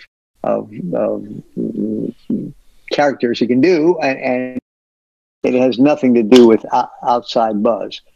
Yes, that definitely affects the talent people and the promotion people, and sure, Lauren is questioned about it significantly. It doesn't affect us at all. When during the elections, 2 elections ago, we were told that Donald Trump was going to host, and my reaction was, "Oh man, the guy's in the middle of a presidential campaign. He definitely is not going to be able to give us the kind of time we need. He'll probably have a couple of hours rehearsal, if anything, and that'll be restricted by what he's allowed to do or what he's willing to do. This is going to be a nightmare week." Donald Trump was there more than most hosts. He just sat in the studio. He just sat in the studio instead of running back to his dressing room like most do. He just sat there waiting for the next thing, and he was willing to do anything. Now, I won't claim that he was really good at it, but that had nothing to do with who he was or what he was doing or the controversy around his hosting. And I think it's going to be the same this week. I have no idea what performing experience Mr. Musk has, but apparently Lauren believes he's got something to offer. And there are people who have said the announcement that he was going to host is probably going to get a bigger laugh than anything in the show. That's great. I don't know that for a fact, but I'm just willing to give him a shot and see what he's got. I've been shocked by how good sports stars are. I think, man, they have no acting experience. How are they going to come? Well, there have been some great ones. Man, both Manning brothers were terrific, and almost all of them have had something to offer. And I came to the conclusion, well, yeah. First of all, they're so comfortable in who they are that they say, "Oh, yeah, sure, I'll put on a skirt. I don't care." And they're used to playing with a team. They're used to playing in front of a crowd. They're used to being coached by a director of sorts, and they take direction well. And so I've been pleasantly surprised by sports guys, and maybe I will be by computer guys too. I think either way it's going to be interesting. So I know that you're expressing the same thing. You're just interested to see what's going to happen, and I think we all are, whether you agree with it or not. You're excited to see what is going to happen on Saturday. So thank you for answering that. I am so thankful to Don Roy King for all the time that he gave us that week to talk to us, which was a show week. It was the week of the Elon Musk episode, which, as Don put it, the computer guy. And he definitely had some controversy throughout that week. And it was a very interesting show to talk about on the podcast. Definitely check out our roundtable for a very detailed discussion about why we thought Elon Musk was booked for that show. And then the week after was Keegan-Michael Key's week on SNL. And this was something that everybody was really excited about because Keegan-Michael Key was on Mad TV for a very long time. We had always talked about the possibilities of Mad TV cast members coming over to SNL and hosting the show. And then we got to see it. And Keegan just did such a good job on the show. There was one sketch in particular, the Muppets sketch, you may remember, and the Muppets have had a long history with Saturday Night Live going back to 1975. And this was just such a fun sketch to go through. And on the roundtable that week, I spoke with Rich Tackenberg, Sammy Kay, and Rebecca North about the Muppets sketch. And I think you'll enjoy our discussion of one of the best sketches of season 46. Rich, I'll start with you. Give me a sketch that you would like to talk about. I mean, I how do you not talk about the Muppet sketch? I mean, that to me was just everything about that was fantastic. I mean, that sketch starts and I'm like, what is going on here? I mean, how did they get the ability to use the Muppets? For people who are too young to remember, the Muppets actually were part of season 1, even though not the Muppets that we know, like Kermit and Fozzie and stuff. I mean, this was just tremendous. This was, you know, starting with the simple premise that we all growing up watching the Muppet Show thought is, why doesn't anyone shut these two assholes up? Like, why are they allowed to heckle Kermit and Fozzie so relentlessly? And then just bringing in the bouncers, Keegan, one of the true characters that he really did this episode, like a really great character. And then it just got so wonderfully dark. I mean, the puppet with the eyes, you know, after he beats up the just everything about it was great. I thought this to me was the great SNL of, like, you don't know where it's going, you don't know what's going on, but it's rooted in something we can relate to, and then it just goes off into a direction that we didn't expect. I thought this was just so much fun. I loved it. This was fantastic. Like, literally 10 out of 10. I haven't done, Rich, you'll be on with me in a few weeks. We'll talk about our favorite sketches from the season and do a season wrap up. But this could be one of my favorite sketches from the entire season. Maybe from the last few years. It was just so, I'm like, how have they not done this before? And this is one of those things that when you're an SNL fan and you see a great sketch, you're like, how did they never do this before? It was so smart. Sammy, what'd you think of it? Listen, I'm a simple man. I'm a sucker for Muppets, anything, and specifically when SNL tackles the Muppets. I'm sure you guys remember, you know, it must have been the first time Seth Rogen hosted. They did a great sketch where they all are the Muppets in the bus and they run over like an animal or something. And it's just something where you take like the Muppets, who are like these like kind of wholesome characters, and put them in like a dark situation like that. That's always going to work for me. So I really enjoyed this one. We got to give a shout out to Melissa's impression of Lily Tomlin, which was just fantastic. And, you know, it's always good to see the show find a way to, you know, bring her impressions into the fold. And for me, like, a running theme of this episode was that Keegan-Keenan kind of dynamic. You know, I said on Twitter, you know, there could be an alternate universe where, you know, the show is called like Keegan and Keenan and Cal and Peele, you know, like I just thought their chemistry was great. And, you know, it was definitely the backbone of this sketch. Yeah, you mentioned Lily Tomlin, and I know Rich brought up the fact that the Muppets were actually cast members in the first season. Lily Tomlin was one of the first hosts ever of Saturday Night Live. She was on the 6th episode of the show, and what would happen during the first season is they would have this, you know, this sketch called The Land of Gorch. And this is like nothing. If you have watched SNL now, like, this is not what SNL is today. This is a very weird, it was like its own show. The Muppets, you would never recognize any of these Muppets in anything else, but they were like SNL specific Muppets, and the cast members at the time hated the Muppets. Nobody wanted to have them there. And if you go to the season 2 episode where Lily Tomlin comes in, they have this Muppet morgue where they have all the actual like Muppets like put away from season 1, and that kind of like ended the little running joke about the Muppets throughout the first couple of seasons. And I just thought it was perfect that SNL chose to impersonate Lily Tomlin here, and Melissa's was absolutely fantastic. So just for the history of that, you know, our friends at That Week in SNL put it on Twitter that they just a long history between the show and the Muppets and Lily Tomlin. So really wonderful to see. Rebecca, what did you think of this sketch? I mean, instantly when they showed the Muppets, I was like, okay, this is old SNL references, and I love that. And Melissa Villaseñor's Lily Tomlin, it was so spot on and so great. However, I wish they played into it more, and they just kind of glazed over it, and she was kind of awkward. And I know that that was part of the character, but like, it was a little uncomfortable, her just standing there. But I think Kyle Mooney deserves an Emmy for his Kermit impression.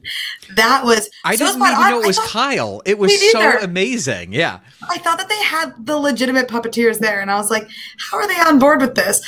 But the impressions were so good. And I mean, Keegan and Keenan knocked it out of the park. And I thought, I mean, Keenan was really holding himself back from laughing, which only makes you laugh more. So I thought it was just so spot on and so great. But I do wish the Melissa Villaseñor was a little more involved, and then could kind of tie together why she was there instead of just being like, oh, here, we could do another impression, let's throw it into here. So I wanted to see a little more of that. Go ahead, Richard. Yeah, no, absolutely. I also wanted to add, because I think this is a sketch where you really see where Keegan added in a way that other guest hosts could not.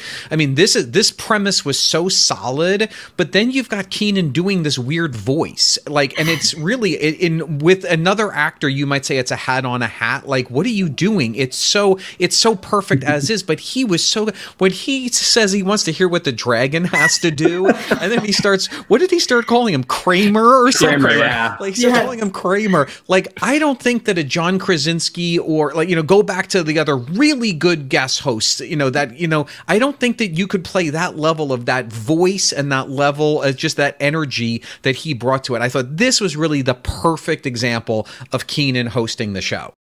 Yeah, the "you are more than welcome to leave" I think is going to be in my head for a very long time. So great. That was awesome. I still laugh every single time I watch that Muppets sketch. Keegan-Michael Key did such a great job on Saturday Night Live. I just was so excited to see him there, and he absolutely delivered. And then for our finale of season 46, we had Anya Taylor-Joy come in the following week, and nobody really knew what to expect from Anya Taylor-Joy. She was most known for The Queen's Gambit, but it wasn't your typical SNL finale where a former cast member or former host comes in. So I don't know that the hype was truly there for the finale, but it delivered on so many levels. It was one of the best season finales of a season of Saturday Night Live that I've seen in a very, very long time. So really impressive stuff we got to see from our finale of season 46. And then we had a great roundtable that we did live the week after, recapping the entire season. We did a By the Numbers show talking about everything from season 46 with Mike Murray. And there was just a lot of fun coverage we had to wrap up season 46. And then the summer came around, and there's a long summer break between the end of May and the beginning of October, and we were not sure exactly what we were going to do all summer, but we planned out some fun shows that we're going to take you through on the next part of our Best of 2021 clip show. And the first is a Superfan takeover that we did at the end of June. And this was a cast draft. So if you're not like a sports person and you don't know what drafting is, basically I got together with the Superfans, Sammy, Bill, Haynes, Haskell, and we decided that we were each going to draft cast members from anyone who's ever been a cast member on SNL to become part of our cast. And I want to show you the beginning of that draft. I actually was given the first pick, and you'll see who I selected in this clip as a little bit of a tease for this show if you haven't gone back and watched it. So enjoy our cast draft from I believe the first day of summer, all the way back in June 20th, 2021, when we got together with the Superfans. So I'm picking first, and I thought about this a lot. I thought there was a chance that whoever got this might choose me to go first, since I am, the creator of this podcast. And there's a few people that seem like obvious picks to me. I'm not going to say who they are because maybe somebody falls to me all the way down. But I believe that there was one person who, changed my mind about being the greatest cast member potentially ever, and I think I have no choice but to select them. This is definitely up for debate, but I really feel like if I have this person on my team, I cannot go wrong. So I am going to pick Mr. Bill Hader as the #1 overall pick for this draft. I feel like the fans, there's other directions I could have go with this. I'm sure that Sammy, Bill, or one of you guys is going to take one of the other people I was thinking, but I really feel like the fans are going to love my team if I have Bill Hader on there. You can't go wrong with Bill Hader as a cast member. Guys, let me know. Anyone, raise your hand. Let me know. Was somebody else going to take Bill Hader with their first pick if he was on the board? Yes. Oh, raise your hands. I'm already breaking the rules. It's okay. You go ahead. Go ahead, Sammy. Tell me what you think. It's like, okay, when Bill, did the order, I'm like, okay, I'm #2. I've got a good chance of getting Bill Hader, for my first pick. And I mean, I'm happy to see that he's going first overall here. We've talked a lot about on the show how his era of SNL is the one that I grew up with, the one I started watching. So, even though I'm disappointed he's not going to be on my squad, I'm happy to see him going first overall. Yeah, Haskell, did you want to jump in on that? Yeah, pretty much same thing. I had two people that I felt kind of stand out above everybody else, and he was one of them. So yeah, he would have been at least I would have had to give it a lot of consideration. Yeah, I'm sure we were all on the same page about this, which is why I'm surprised that Bill decided to go third, because I do feel like there was two people that stood out above the rest in terms of like overall complete package. But yeah, like I said, Bill Hader first overall pick. I feel like Bill can do impressions. He can be in any kind of sketch. He can do update. He could really be anybody. And to me, he is the perfect person to build an SNL cast around. All right, so Bill Hader is off the board. We are heading to the second pick of the first round. That's Sammy K. You are on the clock. It always gets extremely competitive whenever we do drafts at the SNL Network, and that was the first one that we did. And if you want to see the full results of that draft, you can either go back and watch the podcast, or you can go to our Instagram page where we still have Team John, Team Sammy, Team Bill, Team Haskell, and Team Haynes on our Instagram page, and you could see the full teams and let us know which cast ended up being the best. And actually, you know, we had a ton of comments on that Instagram photo of people telling us which cast was the best, and some of the people that commented interacted with us for the first time and ended up becoming podcasters here on the SNL Network in season 47, which is a really fun story. So then it was July and we had another trivia night. We also did an episode on SNL auditions with Rob Finn from the Saturday Night Project. He's an expert in all thing Saturday Night Live auditions, and we got to talk through that process. And then it was August, and we decided we were going to turn the page to cover some SNL adjacent shows. And, you know, one of the ones that I knew we had to talk about a little bit was Ted Lasso, which was Jason Sudeikis' Emmy-winning show. I mean, one of the biggest shows of the year by far. And it was season 2 of Ted Lasso. And we decided we were going to cover the first 2 episodes of season 2. So this was a really fun show that if you go back and you listen to the show that we released on August 3rd of 2021, it was myself, Rebecca North, TJ Randolph, who had joined us, and TJ was somebody who we interacted with on Instagram, like I said, and ended up joining us on the podcast and ended up becoming a much bigger part of the SNL Network. And Matthew Nichols, who is one of our British podcasters who has come on board with us this year. And really great to hear, you know, what people across the pond think about Saturday Night Live and other shows like this. And we decided to talk about Ted Lasso that day. And because it was the summer, we figured, okay, we could let loose a little bit and talk through some of the craziness that happened in the first couple episodes of the Ted Lasso season. And I would not say, if you haven't seen Ted Lasso, that these are major spoilers at all. You could definitely enjoy the clips and get the context without having watched the show. So enjoy this discussion of a scene from episode 2 of season 2 of Ted Lasso. So yeah, before we get to what happens at the end of the episode, there's this other storyline that we've been talking about, which is that Roy is retired now, and he is trying to figure out what to do. And one of the local stations, Sky Sports, wants him to come work there, and he doesn't want to do it. But Keely really says, you know, you love this, it's your passion, like you should be talking about the show. And he says no, and he ends up coming home to Keely's place and walking in on Keely, who is watching a video of his press conference when he was retiring, with him being very vulnerable. And that is a big kink for her. It's very attractive for her that, you know, she gets to watch him be vulnerable, which she never gets to see. And there's this really interesting scene where Roy and Keely are talking about this situation. And yeah, I just found this whole thing fascinating because eventually it turns into Roy deciding to go work for Sky Sports. Not before he says that his kink is watching people do it in the forest. I thought when he looked at her phone to see what she was watching, I thought it was going to be Jamie. Oh my God, me too. Me too. And I was like, oh no, this is going to be bad. I think the subversion of expectation there, I completely agree. But this is why I think this series is bedding in and getting a bit grittier. I mean, I can't think of another mainstream. I can't think of much where, you know, when he walks in, I know what. There isn't much depiction of that sort of thing in any media, and it's not played for laughs either. It's actually then sort of explored with a degree of some sensitivity and why she's watching it and what it means about their relationship and the dynamic between them. And it goes somewhere, you know, quite touching but funny but rude. No pun intended. Yeah, scenes. And I really like the way those two actors have negotiated that territory. I think it was really unexpected for that to happen, and it's played with real finesse, and it's so nicely done. Yeah, for sure. TJ. Played with is a very interesting choice of words to use here, Matt. I'll pretend it was deliberate. I love the way we're dancing around the topic because this is apparently a family show. Look, she was having a great time. Honestly, you know what's crazy is my first thought was like, oh, that's really sweet. I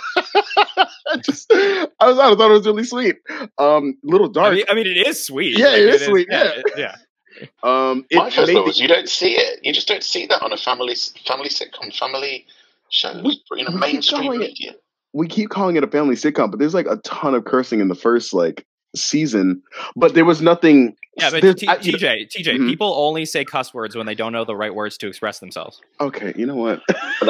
I would also point out a difference here with British TV and US TV, and I know it's on Apple TV, but you can swear on British TV in a way that I know that you can't on even network American television. Oh, okay. So if Ted Lasso were on network TV, it wouldn't be censored or changed. It might go out at 9 p.m., but that would be the only distinction. That language, that content would remain intact. Yeah. Really? Wait. So can you say the F word, John? After 9 p.m. Oh, like South Park. You can in the U.S. Yeah, like on their shows. I think it's South Park on cable over there. Yeah. Yes, but there was network UK like NBC, ABC. Okay. Got you. Like, because I know SNL, they can't swear really, even though it's going out late night. But after 9 p.m., which we call it the TV watershed, Ted Lasso could go out at 9 p.m. unchanged, unedited, uncensored on UK network TV. That Ted Lasso show that we did was one of the best podcasts of the year. It was such a good time to talk through everything from Ted Lasso. And, we were looking for other things to do over the summer. We also got to talk to Siobhan Fallon Hogan, who was promoting her new film, Rushed. And that was a great interview that is available on our YouTube channel or on our audio feeds if you have subscribed. And then it was Brooklyn Nine-Nine time. This was the final season of Brooklyn Nine-Nine, Andy Samberg's show that was originally on Fox and then moved to NBC. And this has been one of my favorite comedies of the last few years. I think one of our panelists, Bill, said this was like one of the last great sitcoms that we would get. And we knew it was the final season, and they were going to be airing 2 episodes each week for 5 weeks to wrap up Brooklyn Nine-Nine. So we decided that we were going to use the Brooklyn Nine-Nine final season as a little bit of a test format. In season 46, we were recording a lot of our shows, and we said, okay, in season 47, we want to do a lot more live content. So we decided we were going to go live to talk about the Brooklyn Nine-Nine shows immediately after they aired. And we had some of our newer panelists who joined us, who we recruited over the summer, come to join us on these Brooklyn Nine-Nine shows. And you could check out, the debuts of people like Amanda Mitchell and Roy Richardson Jr. and Sean Grant. Really great panelists that joined our team headed towards the fall.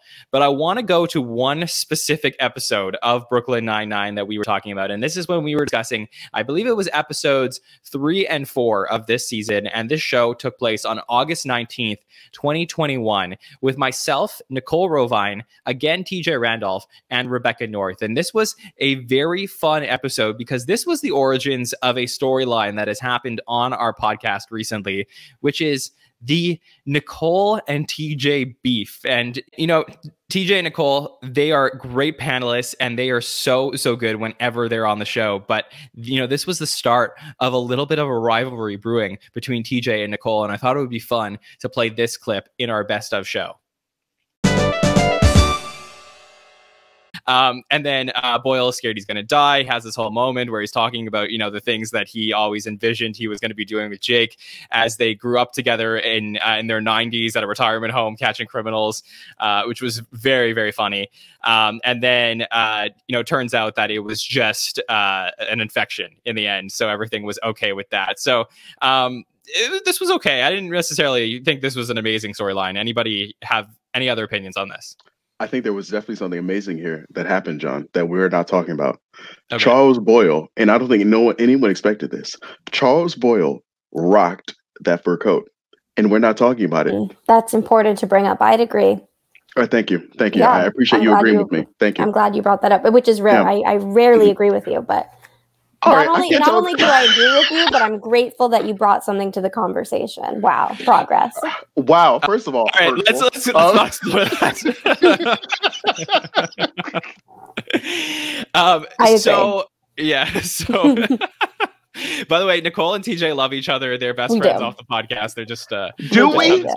Do we? We do. My best friend is right here. I We think just like to push each other's buttons a little bit. Of course.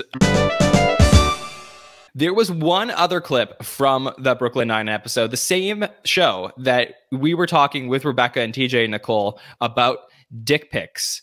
And this was a subject that happened on the Brooklyn Nine-Nine episode. And I thought that this was a really fun clip. Again, you know, it's the summertime. We could talk about things a little bit more loosely. And I think you'll enjoy this clip from our Brooklyn Nine-Nine episode. And I learned something about myself today, and I don't know if I'm necessarily proud about it.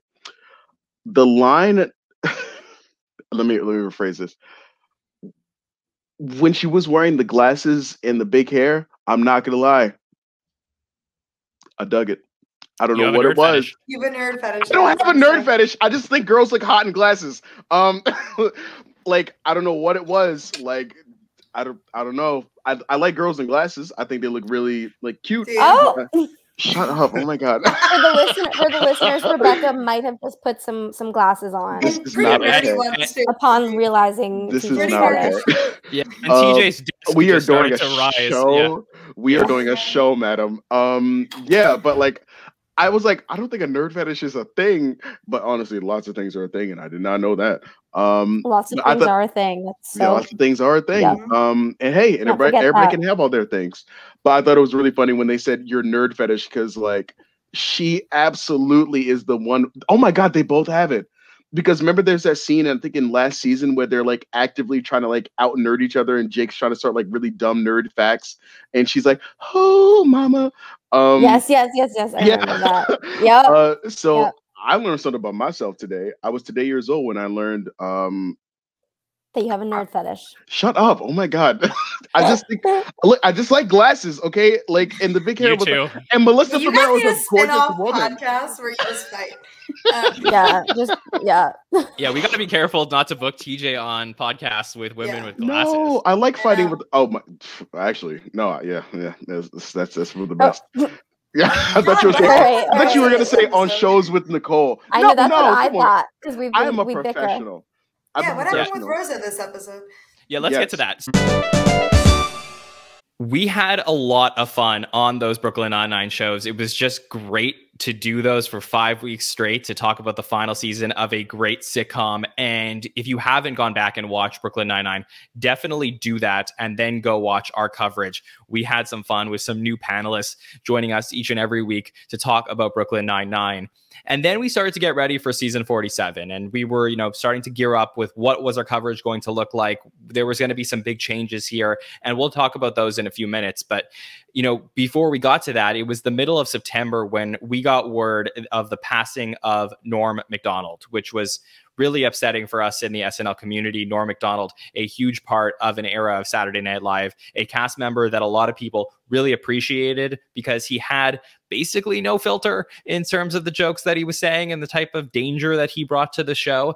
And in the middle of September, when we learned of his passing, that day I decided I'm going to open it up for anybody who wants to come talk to me about Norm Macdonald. We'll go live and we'll have a conversation about it. And I really appreciated Andy Hoagland joining me that day to co-host the show. And we had people like Marcus Jennings and Bill Kenny call in to talk about their thoughts on Norm Macdonald. But I thought it would be great in our clip show to play Andy's thoughts on the passing of Norm Macdonald from that day. Well, after I heard the news of his death, I, immediately started to, go down the rabbit hole of his many YouTube stand-up bits and his, kind of prolific talk show appearances and radio appearances. And it, made me kind of think about, you know, what Norm's status was, you know, in the community. And in one particular interview, he's talking about what David Letterman actually was to Norm when Norm was growing up as, you know, a teenager or, you know, a young kid in his early 20s. And he said that Letterman was kind of this comic where it didn't matter about the laughs. You know, what mattered is you felt like only you and he were connected and got it, you know? And that's what he wanted to do in Update. It didn't matter if the studio audience laughed. You know, what mattered is that he was reaching, you know, the people who understood what he was going for and connected with them. You know, I mean, you've always kind of heard Norm described as the punk rock Weekend Update anchor, or the last punk rock, you know, Saturday Night Live cast member, or embodying that vibe from the 70s or whatever, you know. And like Jim Downey, you know, he explicitly was like, we're trying to be what the Clash was to music and to punk rock. That's what we're trying to bring to Update, you know, which had swallowed so many other funny people and made them unfunny. You know, they kind of made it their mission to avoid that fate. You know, so I think Norm's style, his lack of innuendo, you know, his ability to not seem clever while seeming clever, if that makes sense. You know, the anti-pandering, you know, it's just so refreshing, especially on this era of SNL, you know, or the last couple of decades, frankly, of SNL, to see what Norm was able to do against network pressure. You know, he was having his job threatened the whole time. Jim Downey was having his job threatened the whole time. Lorne Michaels was not a fan of this update. You know, he didn't, you know, he wasn't opposed to it necessarily, but he wasn't necessarily in the corner either. But just the whole idea of, you know, the audience, you're not just complicit. The audience is you know, almost your enemy, kind of. You know, so I think that stance is just so unique, especially given what the show has become, and just the use of non sequiturs is or the ability to like not you know, to not pull any punches really stands out, you know. Thank you so much to Andy Hoagland and everybody who joined us that day to talk about Norm Macdonald. It was just a really sad day for everybody in the SNL community. And I figured now would be a good time, you know, while we are talking about what happened in 2021, to talk about the SNL related people that we have lost this year. And I want to make mention of Cicely Tyson, DMX, who was a musical guest, and Beats, one of the original writers on Saturday Night Live, Charles Grodin, a host who had one of the most experimental episodes of SNL, Herb Schlosser, of course, Norm, Peter Aykroyd, who brother of Dan Aykroyd and one of the earliest cast members. I think it was season 5. He was a cast member on the show. John Madden, you know, known obviously from the NFL, who came in to host during season 7 and had a really good hosting experience during the Dick Ebersol years. And then, of course, we just learned of the passing of Betty White over the last couple days. And really, really sad for me, somebody who hosted one of my favorite episodes in season 35 of the show. And it was a celebration of women on SNL. And I think that Betty White, and, you know, even just I remember her coming in for the SNL 40th, and just anytime that you saw Betty White on screen, it was magical. So really sad to lose all of those SNL related people in 2021, and hoping that, you know, a lot less of that happens in 2022. All right, let's talk about the fall of 2021 and the changes that we made here at the SNL Network. So at the beginning of the year, obviously, we were SNL Stats, which was something that I had a close connection to. I really felt like statistics was something that I was really interested in and could relate to Saturday Night Live. And it was a really good thing for the show, for people who were interested in stats. But eventually, we grew into something much more. We became a network of podcasters, journalists, superfans, and people who just wanted to engage and talk about the show from all around the world. And as a result, we felt like it was best to change and become the SNL Network and, you know, redo the branding, update, you know, the theme song, and ultimately add some sounds to a soundboard that we could use throughout season 47. So a lot of fun changes, including the addition of new podcasters that joined us on the SNL network. And I want to take you to our preseason roundtable that aired on September 27th, 2021 with Bill Kenny, myself, and two of our new podcasters, Kaylee Morrison and Amanda Mitchell. They joined us for season 47. And this is right at the end. These preseason shows are so much fun because we get to predict what we think will happen in season 47. And we're going to talk about who we think is going to dominate the 10-to-1 sketches this season. I'm curious to know if you think we are right so far or not. But I want to know which cast member will appear in 10-to-1 sketches the most. So that is our last sketch of the evening. So I want you to think about this. This is a cast member who maybe doesn't appear in a lot of things throughout the night, but then we get to see them right at the end of the show, right at 12:55 every single week. Amanda, do you have somebody for me? I'm going to make you go first this time.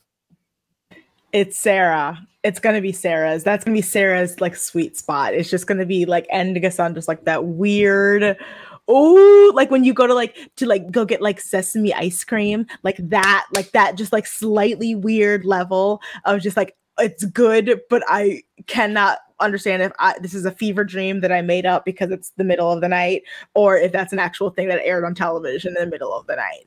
And I think that's going to be her. I'm excited to see. I'll stay up for her. Okay, Kaylee, what do you think? Maybe Andrew Dismukes. I don't know why. That's just who I just, I feel that. I don't know. Was that true of him a lot last year? Yeah, I think so. I mean, he does in a grocery wrap. That's one that I could certainly think of that appeared at the end of the episode. That was a really good one for him. I really liked, there was also, he did a lot of really good pre-tapes. And I think sometimes pre-tapes do get relegated for the end of the episode, especially for time. So I do think that as far as pre-tapes are concerned, I'm really curious to see what we're going to see from Andrew this season. So I do like that pick. Bill, what about you? I'm going to make it 2 out of 3 and say Sarah. Yeah, I mean, my only caveat would be that, a lot of times those end up being the cut for time, not only relegated to the end of the show, but that they get put up on YouTube the next day. But I'm going to go with Sarah. Is going to get the most 10-to-1s. Yeah, I see this name in the chat a lot, and I'm going to go with Kyle Mooney. I think that what I'm curious about is that without Beck Bennett, is Kyle Mooney going to disappear even more from the show, or is he going to actually be motivated even more to write interesting things for himself and produce interesting material? Because his best friend, or somebody who worked very close with on the show, is no longer there. And I wonder if this is potentially a little bit of a kick in the ass for Kyle to get going with some more creative stuff. And will we see some of those things at the end of the show, especially with somebody like a Sarah who can certainly do all those things? The combination of Kyle and Sarah together could be really, really fun for those 10-to-1s. So that is something I am looking forward to seeing this season. I think we had some good picks there for the 10-to-1 sketches. I still think we expected to get a lot more from Sarah in the 10-to-1 slot. We did end up actually getting to see some Kyle Mooney over there, so that's an interesting pick as well. But we'll see what happens in the second half of 2021 with those 10-to-1 sketches. Okay, so let's talk about the actual episodes that we got to see so far in 2021. And we'll start with the first one, which was Owen Wilson coming in for the premiere, which was kind of unexpected. I guess he was in Loki, so people, SNL loves Marvel. But besides that, I mean, people would have thought Owen Wilson would have hosted years ago. But he comes in and he does a pretty good job. I think that the episodes definitely got better in quality afterwards, but Owen Wilson was fine on the show, except there was one sketch that we had a lot of fun talking about on the roundtable from that week, which was the Cars 4 sketch. And this was a roundtable that was myself, Rich Tackenberg, Rebecca North, and one of our newest podcasters, Sean Grant. And Sean has just been so fantastic, so much energy on these roundtables. And I'm just so thrilled anytime we get to hear from Sean as well. So listen to our thoughts on the Cars 4 sketch. And I guess from now on, for the rest of the clip show, let me play some sound clips from season 47 for our intros and outros, so you get a feel of some of the sound clips from our soundboard so far this season. Enjoy. Grow up, man. Your sister sure did. Rebecca, is there a sketch you want to talk about? Yes, I loved the Cars 4 sketch. That one really got me, because even in the beginning of this, I was like, what is Owen Wilson from? And the reason why he doesn't even have to do that much is because he makes millions and millions off of Cars as a franchise.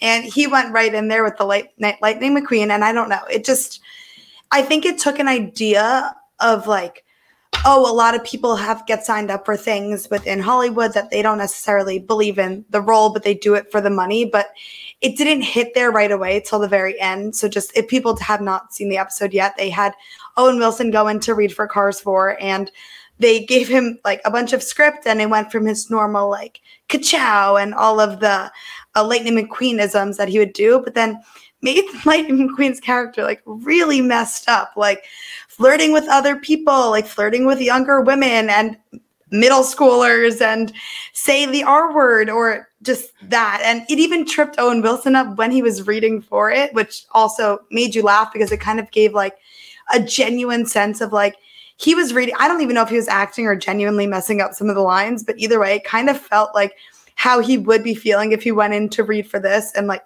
these were the lines given. And I don't know, I thought it was such like a messed up concept, but like really made me laugh. This was really wild to me because this was the antithesis of everything we've seen from Owen Wilson up until this point. Owen is the most agreeable person and doing everything status quo. And then you see this guy start to get pushed a little bit out of bounds. And that's what I thought the brilliance of this sketch was. I loved when they, when they go like this. Grow up, man. Your sister sure did. That's the point to me when I was like, whoa, okay, where is this going to go? Sean, what do you think of this sketch?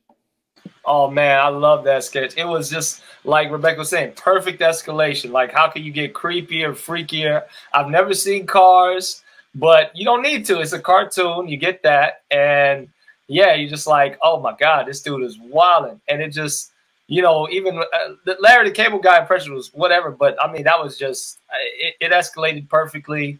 Mikey Day coming back with it, that was perfect. Well, like everything, it was just so great, man. He was stretching that tension, him and Punky, who I love Punky, by the way. And just to hear her in the beginning, just to go, hey, baby, like with her regular ass voice. You know, she didn't do anything, but whatever, man. It was good to see Punky. I love that sketch, man. Hell yeah. Rich, what were your thoughts on Cars 4? Well, I think the news headline that came out of this is that there is not going to be a Cars 4 that Owen Wilson is in. I think that was very clear that that door had closed. I loved it. I mean, and I think what I loved about, you know, this sketch without Owen Wilson, if you have, you know, if next week, if this was Melissa Vias and you're doing an incredible Owen Wilson parody in this sketch, it's a titter. It's the fact that Owen Wilson was willing to do this sketch, and you could have softballed this a lot of ways. I mean, clearly his character is, you know, it's not him. He's not suggesting this, but they went to dating underage cars. Like they are, and the fact that Owen Wilson was like, yeah, I'll do that. Yeah, that's fine. I'll do that. I thought it was great. I mean, you know, as Sean sort of said, I mean, this did not escalate at all. This was very just sort of was the same beat over and over again, but I loved it. I love the fact that the car is in court by the end, and yes, the Larry the Cable Guy impression was great, but also huge shout out to the art department because the illustrations behind him were so fun. I thought this was really great, really fun. Yeah, they were killer, and I love that at one point here. I'll play this for you. Listen to this. Hey, Lightning, what are you doing? That's my sister, buddy. Not tonight, Mater. Hey, come on, Lightning. Why her? Power. I love the power. It's so sick. It's so sick. Like every time he's like, power. That is just so perfect, and it was just such a way to like, it was just really good writing. And this was this was written by Streeter Seidel and Jake Norwind, one of the new writers, and I just thought this was such great writing. So and well done. Wouldn't you have loved to see even if whether it was Streeter, whoever it was, the person who pitches it, who goes to Owen and says, "Okay, we want to do a Cars thing." Like I can't imagine selling that to him, not knowing how that's going to go over. Yeah, they're like, why do you want to do this? Power. All right, this was really great. This for me was definitely one of my highlights of the night. Who the hell do you think you are? Yeah, so that Cars 4 sketch definitely gave us one of my favorite sound clips from season 47. Power! I love it every time. So good. So yeah, that was a fun episode. And then we had Kim Kardashian West come in next, and nobody knew what to expect. This was really polarizing. A lot of people love Kim, a lot of people don't like Kim, and it was interesting to talk about. But there was a debut of sorts on this Kim Kardashian Roundtable 1 week later when we spoke about it on October 11th, 2021. And this was the debut of Please Don't Destroy. And it was really interesting here because there was a lot of like Lonely Island comparisons and what is Please Don't Destroy going to be. And little did we know that Please Don't Destroy is going to be, one of the biggest storylines in season 47. These three writers that are coming in that are producing pre-tapes almost every single week of the show. So we had a lot of fun talking about Please Don't Destroy on that roundtable on October 11th with TJ Randolph, Gabby Forbes-Bennett, one of our newest podcasters, and we welcome back Jillian Cederholm for this roundtable. So enjoy this clip from our Kim Kardashian West and Halsey episode. Screwdriver, mustache, finger, blood. Okay, so look, first half of the show to me had a lot of energy. The second half, it was, whatever. I know people kind of like the People's Court. It wasn't really for me, and I was really hoping for something. And then all of a sudden, this happened. Am I awake? And I woke up and it was Please Don't Destroy coming in. And we saw John Higgins and Martin Herlihy and Ben Marshall for the first time. And I know people don't want to put too much pressure on them, but I just felt, I was like, this is very Lonely Island-esque of what we were seeing. And I grew up on the Lonely Island. And for me to have, these people come on in, it's hard not to compare, not to put too much pressure. But I love this first iteration of what we saw from the Hard Seltzer pre-tape. Jillian, what were your thoughts on it? I don't know if I was as into it as everyone else is. And I hate that about me. Because it seems like I should really like it.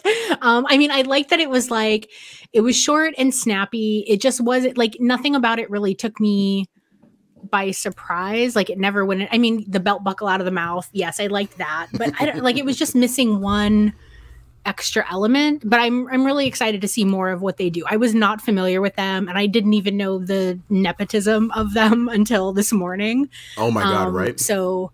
Yeah, so I'm curious to see where they go. And I would love, if they keep them these short, little, quick TikTok size videos going forward, the way that we used to have deep thoughts and quick hits instead of a long Lonely Island video. I'm excited to see what more they do. I don't know if this was it was no Tiny Horse to me. Okay. Tiny Horse.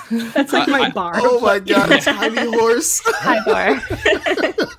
So the most interesting, the most interesting thing for me about the Please Don't Destroy pre-tape, like you said, Jillian, 2 minutes and only the three of them. I think that was what was fascinating, was to see the three writers and do it themselves.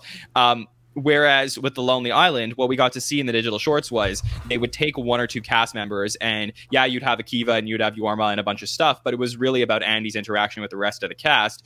My biggest question is, for the Please Don't Destroy stuff, are we going to start to see the cast interact with the Please Don't Destroy people? And then if they make it to a point where we start talking about, things that transcend the show, are we going to start seeing cameos specifically for Please Don't Destroy, the same way that we saw Lonely Island stuff where they would bring in the T-Pains of the world and stuff like that? Gabby, how did you feel that Please Don't Destroy did on their first showing?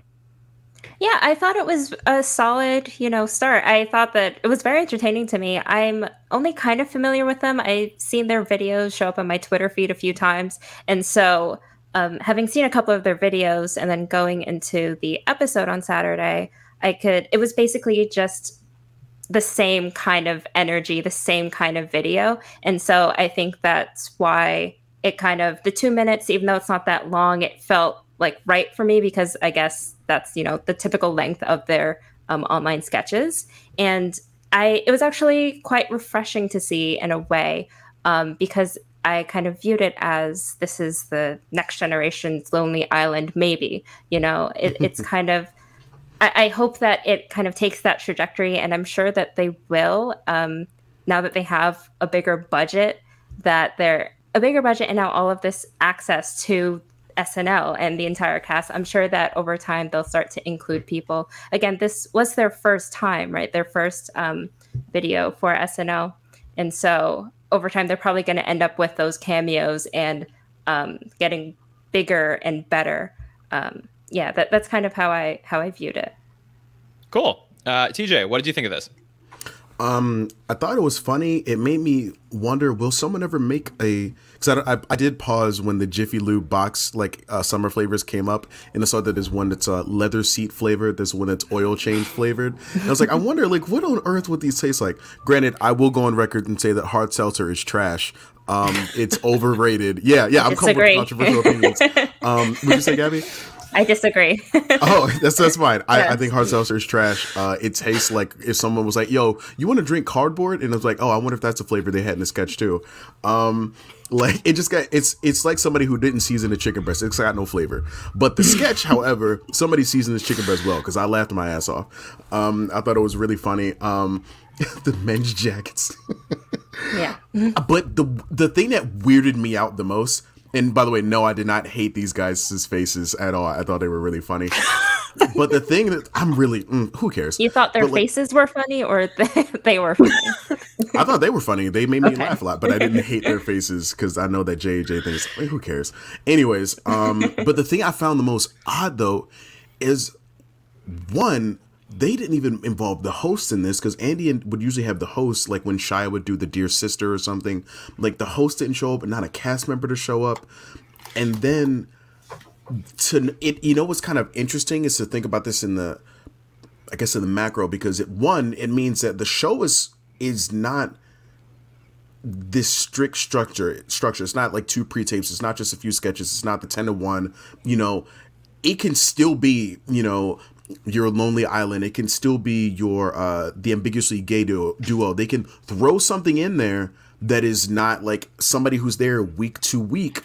And I wonder if that's making the other cast members be more competitive, because yes, they talk about the team nature, but they've also talked about the very competitive nature of the show. And to be honest, I wonder if that creates a pressure, not for like Adie and Cecily, they're fine, but for like, you know, for a Dismukes, for a Punky, for an Aristotle. Does that create more pressure for them to see the writers? And granted, these writers are also like the nepotism thing. Like, I enjoyed the sketch, but when I saw the nepotism thing, it really put like a bad taste in my mouth. Because yes, I still enjoyed the sketch and I enjoyed it the second time. But knowing that like this sketch would have still done well on the internet, but knowing that these guys have this platform, or more likely to have it because of these connections, it's like, all right, come on, man. But it was really weird to not involve any of the cast members whatsoever. So I wonder, like, behind the scenes, if that creates a little bit of jealousy with like a newer cast member who's like kind of still fighting to like make an impression.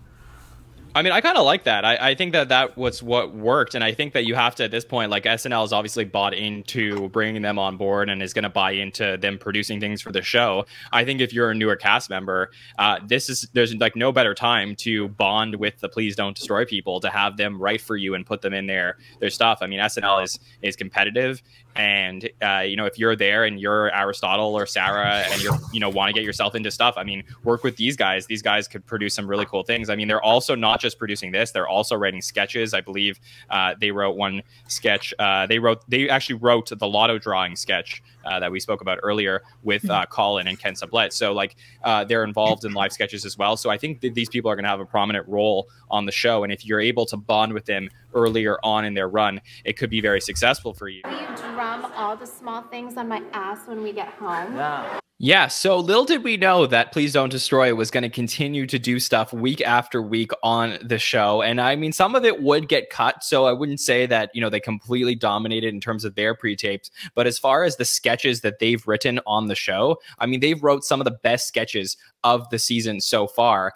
And that, you know, continues all the way through into the Jason Sudeikis episode. And I do want to make mention, Rami Malek, very good show as well in episode 3, but we have to talk about this sketch in episode 4 with Jason Sudeikis returning to the show for the first time as a host, something that's been a long time coming. And Brandi Carlile was that musical guest that week. And we had a lot of really interesting discussion about one sketch in particular on our roundtable that week. That was October 25th, 2021, with Rich Tackenberg, Nicole Rovine, and one of our newest podcasters, Morgan Kaloran. And we spoke about the parent-teacher conference sketch and if everybody was cast correctly for this sketch. I thought, yes, I thought this was perfectly cast, and this was one of my favorite sketches from the first half of season 47. Rich Tackenberg argued otherwise, and I thought it was a really interesting discussion and one that we should put here in our best of show. Classic 2K13 bite right there, baby. The sketch that I want to talk about, and the one that we have to talk about, is this parent-teacher conference, because was this incredibly written. This was written by Ego Nrodum and Will Steven. And Ego wrote one of my favorite sketches last year from the Daniel Kaluuya episode, talking about the poets and stuff like that. This was so well written and so well cast. It was probably one of the best cast sketches that I've seen in the last few years. Every single person in this sketch was in their ideal role, and seeing Kyle Mooney versus Jason Sudeikis, you couldn't pick a more, like, a bigger cuck in the history of the show and a bigger person with more swagger than Jason Sudeikis. It was so perfect. Rich, did you love Parent Teacher Conference as much as I did? I loved it. I mean, it was clearly one of my favorite sketches of the night for sure. And I thought watching this made me think, oh, Jason Sudeikis of 2021 is doing a much better job than Jason Sudeikis of 2013 would have done. Because I think Jason Sudeikis, when he was a cast member, he would have been a bro with his legs splayed and full of pompous, and he would have just played it at 10 from the beginning, and we all would have known where it was going, and it would have been this. But he played this so nuanced in 2021, like post Ted Lasso, where he was just a guy, and the sexual chemistry was very just sort of light, and then it started to build and build. So by the time we got to the chalkboard, it was full out, but we got there, we earned it instead of just coming in at that level. So I thought it was great. I am going to disagree with you about one thing, but I'd love to hear what everyone else says first. But in general, love the sketch. Oh, what a tease. Okay, well, Rich, what do you disagree with me about? Let's talk through this. I mean, I love the sketch, but I'm not a writer, I'm not a producer, but I'm going to say this anyway. I think the sketch would have been so much better if they had cast someone else in Kyle's role, because I'll tell you why. Because you knew exactly what Kyle was going to do the minute you knew the premise, because we've seen Kyle do this character 5,000 times.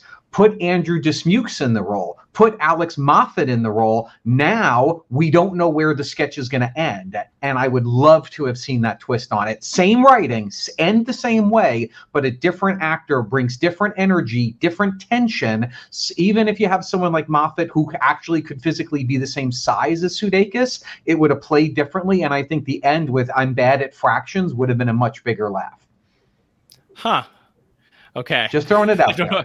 No, I don't know what to say, because my only comeback is that if you're not going to put Kyle in this role, where are you going to put Kyle? Kyle, that is a question that we'll have at the end of it. So, yeah. Kyle did not need to be in this one. He had plenty else going on this night. I think probably more than any other episode, Kyle was all over the place. So I don't think he would have lost out if he lost this role. I think that's such a great point, Rich. And we also I think you guys were talking about it on a different episode for the Kim episode on a podcast with Pete playing Aladdin and Jasmine in Aladdin. A critique was it was so contrasting that it was sort of almost unbelievable. And for this one, I think it'd be perfect to do something that isn't just so obvious, but also isn't so opposite. So a Dismukes would have been just perfect, or even a Moffat, exactly what you said, Rich. I think we needed not the most obvious pick, but also not the Pete playing the guy with the little chalk, so to speak. So that's what we. I also want to. I was doing a call out to the sketch, and you were alluding to this. How great was it seeing this sketch and ultimately the two of them making out, finding out later that Ego was the one who wrote Sudeikis and Ego end up making out on the desk. I was like, I love her even more knowing she's the one who wrote the sketch. It was beautiful, beautiful. What does matter? Nothing. I'm good. Yeah, so Rich Tackenberg came in with that take about Kyle Mooney not being casted properly in the parent-teacher sketch, or the role that Kyle Mooney played should have been played by somebody else. And my mind was blown. I didn't even think about that. And it was just really great to hear whenever Rich has a great take like that on a certain sketch. Okay, so we had those first 4 episodes to start off the season, and then we had a 1-week break between Jason Sudeikis and Kieran Culkin coming in, and we thought it would be fun to launch a new podcast called SNL Stories, and this was part of our new Patreon launch in the fall of 2021. And for those who haven't checked out our Patreon, you can go to patreon.com/the SNL Network to become a part of our patron community. One of the benefits being that you can co-host a patron feedback show with us this season and talk about any of the SNL episodes. So there's a sign up form there. We have a private Facebook group where you can interact with other patrons. And we also give you the ability to call in and ask questions on interviews we do on SNL Stories, our newest podcast we launched this season. And the first guest that we had on SNL Stories in the fall of 2021 was Judy Belushi Pisano, the wife of the late John Belushi.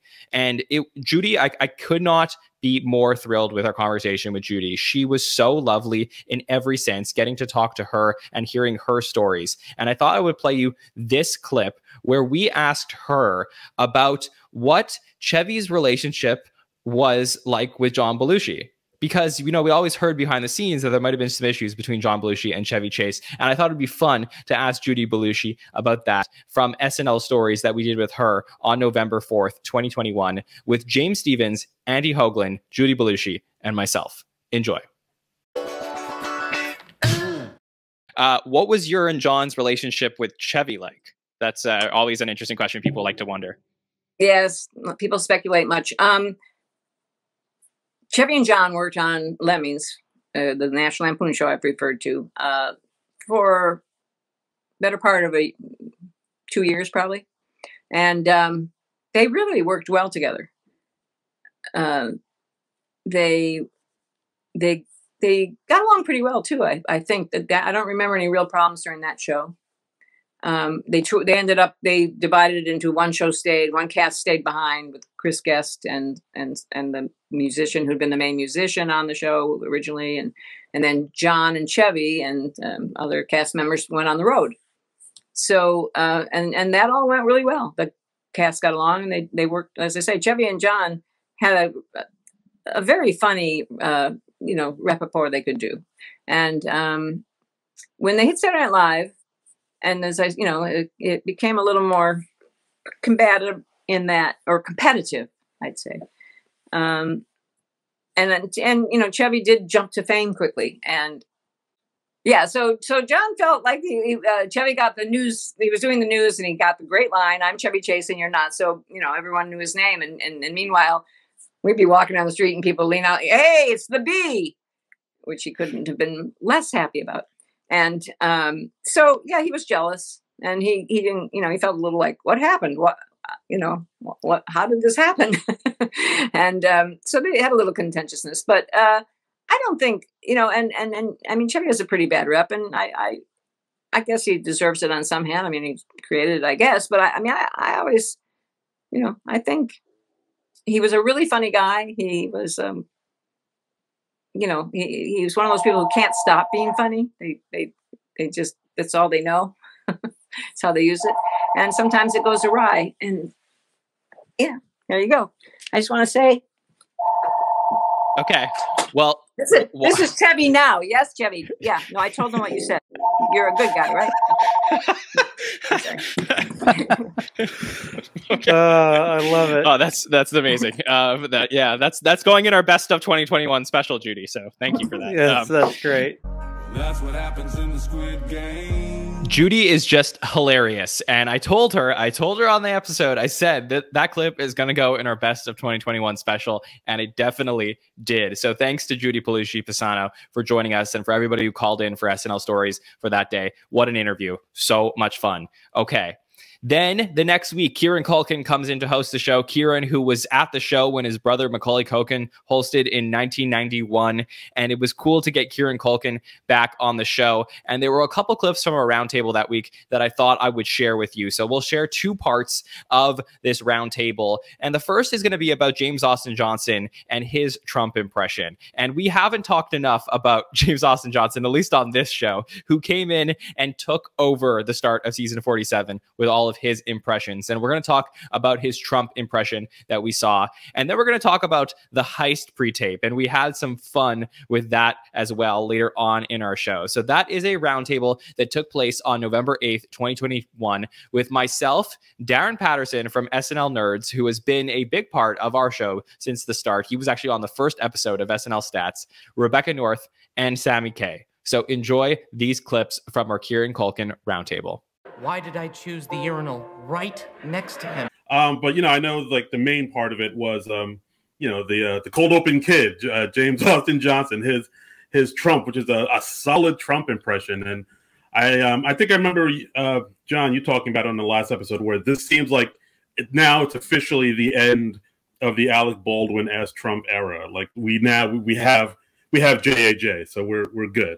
And he has a great Trump impression. It's a little bit different than the others, but it's its own thing. But it's really solid. The only thing I was kind of iffy on was like when he did that sort of 60-second rundown, and like that was really great. But then they went and did it again and did it like another time. I was like, why are we? You just did it. Wait, Darren. You know what? Could I get 60 more seconds, please? Wow, that's why you're the king. That's why you're the king, Joe. Yeah. But yeah, I just thought just doing it once would have been enough, and I'm not sure why they had to go back and read and do it all over again. But yeah, I like the cold open. But yeah, I think like if they shortened it up a little bit, like taking out that, you know, that extra 60-second rant, it would have been a little bit stronger. Yeah. Honestly, it was just that he did the one like PTI from pardon the interruption, from ESPN, like that one like list of things, and I was like, oh my god, this is amazing. And then when he was like, can I get another 60 seconds, I just thought it was just going to keep going. Like it would just, like I said on Saturday, I was transfixed with all of this. So I do wonder where they're going to end up going with this, if this is going to be something we're going to end up seeing 2 or 3 times a season, or if this is more of like a one and done scenario.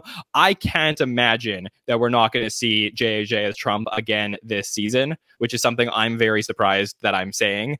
But I just think it was so well received that, and they know that they got a ton of headlines from it. I think we're going to see this again. So I'm curious to see where they're going to go with it. Yeah, well, and I just to jump in want to say that, you know, this impression was incredible because when he did the 60 seconds again and he keeps going, it's just like, man, it is exhausting to hear this guy talk, which is exactly how I would feel when the real guy did it. So, yes, I was in my kitchen, TV on, hungover, making some chicken noodle soup, and then wasn't looking, and that voice came, and I like sharply turned, and I was like, whoa, that is so spot on. But I even see here in the comments, people are saying that they are hoping that they use the Trump impression in a sparing way. And I know, John, they got so many headlines from that, but I'm hoping they don't overdo it just because Trump's era is over. We should, you know, we shouldn't have to harp on it, although it is super funny. I hope that they only use it when it's actually funny and they don't do like another 60 seconds at the end just because they know it's a good impression. Yeah. I mean, part of me just wishes that we had JAJ's Biden versus JAJ's Trump last season. I just would have loved to see something like that. That could have been, and we almost would have had like, you know, Dana Carvey used to do something like that where he did like Ross Perot at the same time as he did H.W. Bush. Like, I could not imagine that would be like the whole next level of JAJ on the show. I hate to say it, but you might get your wish in a couple of years, John. Yeah, exactly. Yeah, I have a question for the panel. Does anybody here drive stick shift? No. Okay. Because I didn't think many people did. Like, I didn't think this, like, I do have a friend who was driving, he used to drive a Volkswagen Beetle for many years. And I used to make fun of him for this. And he would drive stick shift. And I was like, I have no idea how you do this. And every single time we would be at a red light and it would turn green, he would stall. And I was just like, I cannot believe that you had to like, you have to do this. This is just insane. But we did ask our Instagram audience. We said how many people who answered this drive stick shift or automatic, and I am stunned. I'm bringing this up on screen. 21% of the people who answered this said they drive stick shift, and I didn't realize there were that many people that still drove stick shift. So I just always knew that this was like there were a dying breed of people who drove stick shift, and that's why I thought this was really funny. But I didn't realize that many people still do it. It was just stunning to me to get this result. Yes. Wait, I've had similar experiences. So I was in Europe and I rented a car in Spain, and it was automatically. It was just they gave a stick shift. That's what they assumed people drove. And I come to the rent-a-car place and I'm getting in the car and I was like, oh God, I can't get this thing to move anymore. But I know in Europe there are still a lot of stick shift drivers there, and they just assumed that I drove stick when I rented the car. So that could definitely play into the poll. Yes, for sure. I don't know how many European people follow us on Instagram. I'd have to ask Nicole for the demographic numbers. I think we're about like 75% US, but I will definitely ask Sammy. Were you going to jump in there? Yeah, well, I was going to say, now I love to see a poll because, the show may not be called SNL Stats anymore, but you always got those stats in your back pocket. A really quick anecdote, but I had a friend, or he's still a friend, but in high school, he bought a stick shift as his first car. Because he has a twin sister and he knew that she would want to borrow the car from him, but knew she didn't know how to drive stick. And that is like 100% the reason why he bought a stick shift, so that he didn't have to share the car with his sister. Yeah. Was he like, who do you think I am? Fred Flintstone? If you met this guy, I don't think you'd even know who Fred Flintstone is. But he's also a genius. So. Yes, for sure. And by the way, just before I head to Darren on thoughts on the heist, I did get a text back from Mike who said that Pete's screen time from this week was 1 minute and 18 seconds. So one minute and 18 seconds on screen for two very popular impressions. This is just. He's been busy in his in his state of New York. I don't know if you've seen on Twitter at all, but it's his New York is his domain, and people are coming and going, and he's busy. Yeah, imagine getting paid whatever ridiculous amount he gets paid for 1 minute, 18 seconds, and then dinners with Kim Kardashian. Like, he's living the life. Yes, yeah. Hope he lasts more than 1 minute and 18 seconds in other areas of his life. So, damn. Oh, Sammy left. All right, Darren, over to you. Sorry, we're off the rails. We're off the rails here. As Dionne Warwick would say. Are you nasty? Yes, Dionne. Yes, you are. I killed a man in 2012. I'm sorry, Miss Dionne. I'm sorry that I made that joke. I think it was a great moment on the podcast, though. So yes, a little bit nasty, but I thought it would be fun to talk about for that show. And the Kieran Culkin episode was a very fun one. Jonathan Majors coming in next week was a little bit more about Taylor Swift, but we still had a good time talking about it. The Simu Liu episode was a good one as well. He was really game, and he was a really good host. And then after that run, we had a bit of a break where we had another SNL Stories, where we were able to talk to former cast member Dean Edwards, and he came in a cast where his rookie class was him, Seth Meyers, Amy Poehler, and Jeff Richards, and he had a lot of great stories about his time at Saturday Night Live for a couple years. But I wanted to know from him what it was like to be at the show and talk and come in right after 9/11. His first episode was the episode right after 9/11. And there was a lot of craziness happening in New York City at the time, obviously. So we got to hear from him, his perspective. Definitely want to ask you about, you told us about like how you got on the show. I got to talk to you about like your first season at the show, because in the SNL community, season 27 is known as like one of the craziest seasons for stuff that's happening like outside of the show. And for you, like your first episode on the show is the episode right after 9/11, which is like so famous for, all the stuff with like Giuliani being there and Paul Simon playing the boxer and stuff. Like, what was that like for your first episode? Like, getting ready, it's like your first episode on Saturday Night Live, and like all of a sudden, like all of this craziness happens. Right. I'll do you one better. A lot of people don't realize our first actual day of work was supposed to be September 11th. A lot of people don't know we had shot, they had brought in the new cast members and new writers. So it was myself, I think Amy was always a different entity because she had so much success with UCB. But myself, Jeff Richards, Seth Meyers, and then writers Max Brooks, Eric Kenward, Emily Spivey, we all came in mid-August and got to just meet and vibe off of each other. And then maybe a week or two later, like the latter part of August, we shot our first commercial parody with myself. It was a Preparation H spoof with Jimmy Fallon, Chris Kattan, myself, and I think Seth and maybe Jeff. We were all in that. But the first actual day where the entire cast and all of the writers were supposed to come in was Tuesday, September 11th, 2001. Obviously we got preempted, but what was really crazy was my wife, she was pregnant at the time with our first daughter, our eldest daughter, and she had this SNL. They did a great job because I let them know in advance.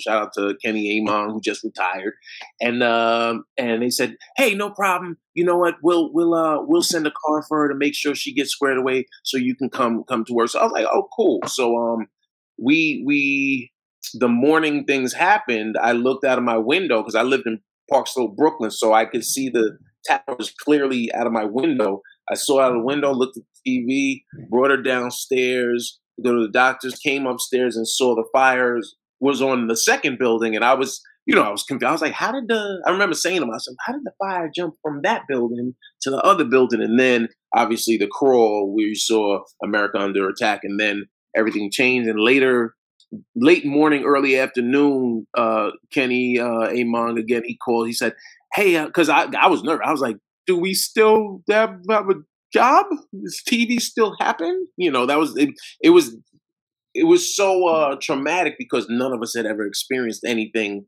like this. And I was in the Army, and Kenny, he was just very forthright. He said, "Hey, buddy, no problem. You know what?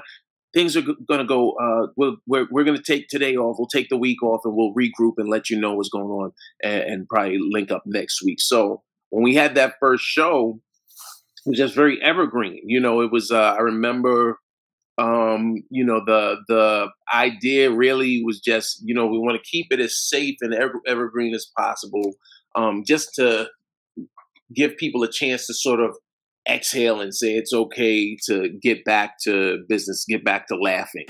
And I think that's really, that's what helped the show, us win an Emmy that year. Just really crazy to think about what everybody was going through at that time, and just to hear the perspective of Dean, getting hired for SNL, and then, 9/11 and all the craziness. It's just a really fascinating conversation we got to have with Dean Edwards that took place on December 1st of 2021. Okay. Ladies and gentlemen, if you stuck with us all the way through, we've made it to our final clip of our clip show to wrap up the season. So obviously we had our Billie Eilish episode, which was really good. Billie Eilish was really good. I wasn't like the biggest fan that night, but I ended up enjoying the episode much, much more afterwards. And then we had the Paul Rudd episode, and that was just a huge surprise just to see that all the stuff with Omicron canceling a lot of things, and then it ended up being a lot of a clip show. Anyways, we did our best to have fun on the podcast, but one of the things that I decided I wanted to do for the holidays was one last draft. Okay, we were going to do an all-time host draft. We did the cast draft earlier in the season that we talked about, and now we were going to do a host draft. So I thought it would be really great to bring in a huge panel for this show. This panel had me, Nicole Rovine, Hallie Doden-Parrott, our intern behind the scenes who helped a lot with this show. TJ Randolph was on the show. Haynes, Haskell, Bill, and Sammy. We were all together to draft hosts for this show, a mega show that we put out just recently. And I thought it would be fun to show some trash talk that happened on that episode. I just think it's weird that people keep track of this stuff, though. God. Haynes, where are you going to go with your first host in December? John's on fire tonight. I am going to go with someone who, started out as a brilliant young screenwriter, became, one of the really well-known and very successful actors of the last couple of decades.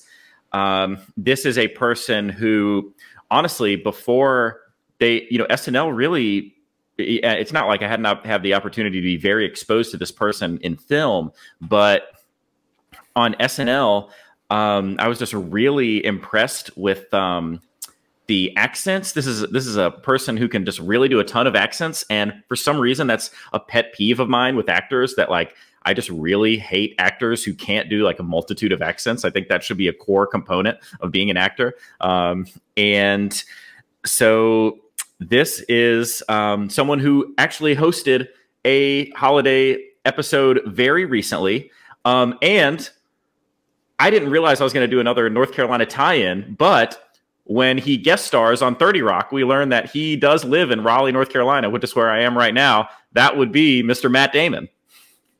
Oh, okay. This is a good pick, I think, Haynes. I really, a lot of Matt Damon fans out there, and did host a recent Christmas episode that I thought was pretty fun. Nicole, can I get your thoughts on Matt Damon here? Because you're shaking your head. I'm just laughing because he has become... He and his friend Ben have become really interesting headline catchers in the media in the last couple of years.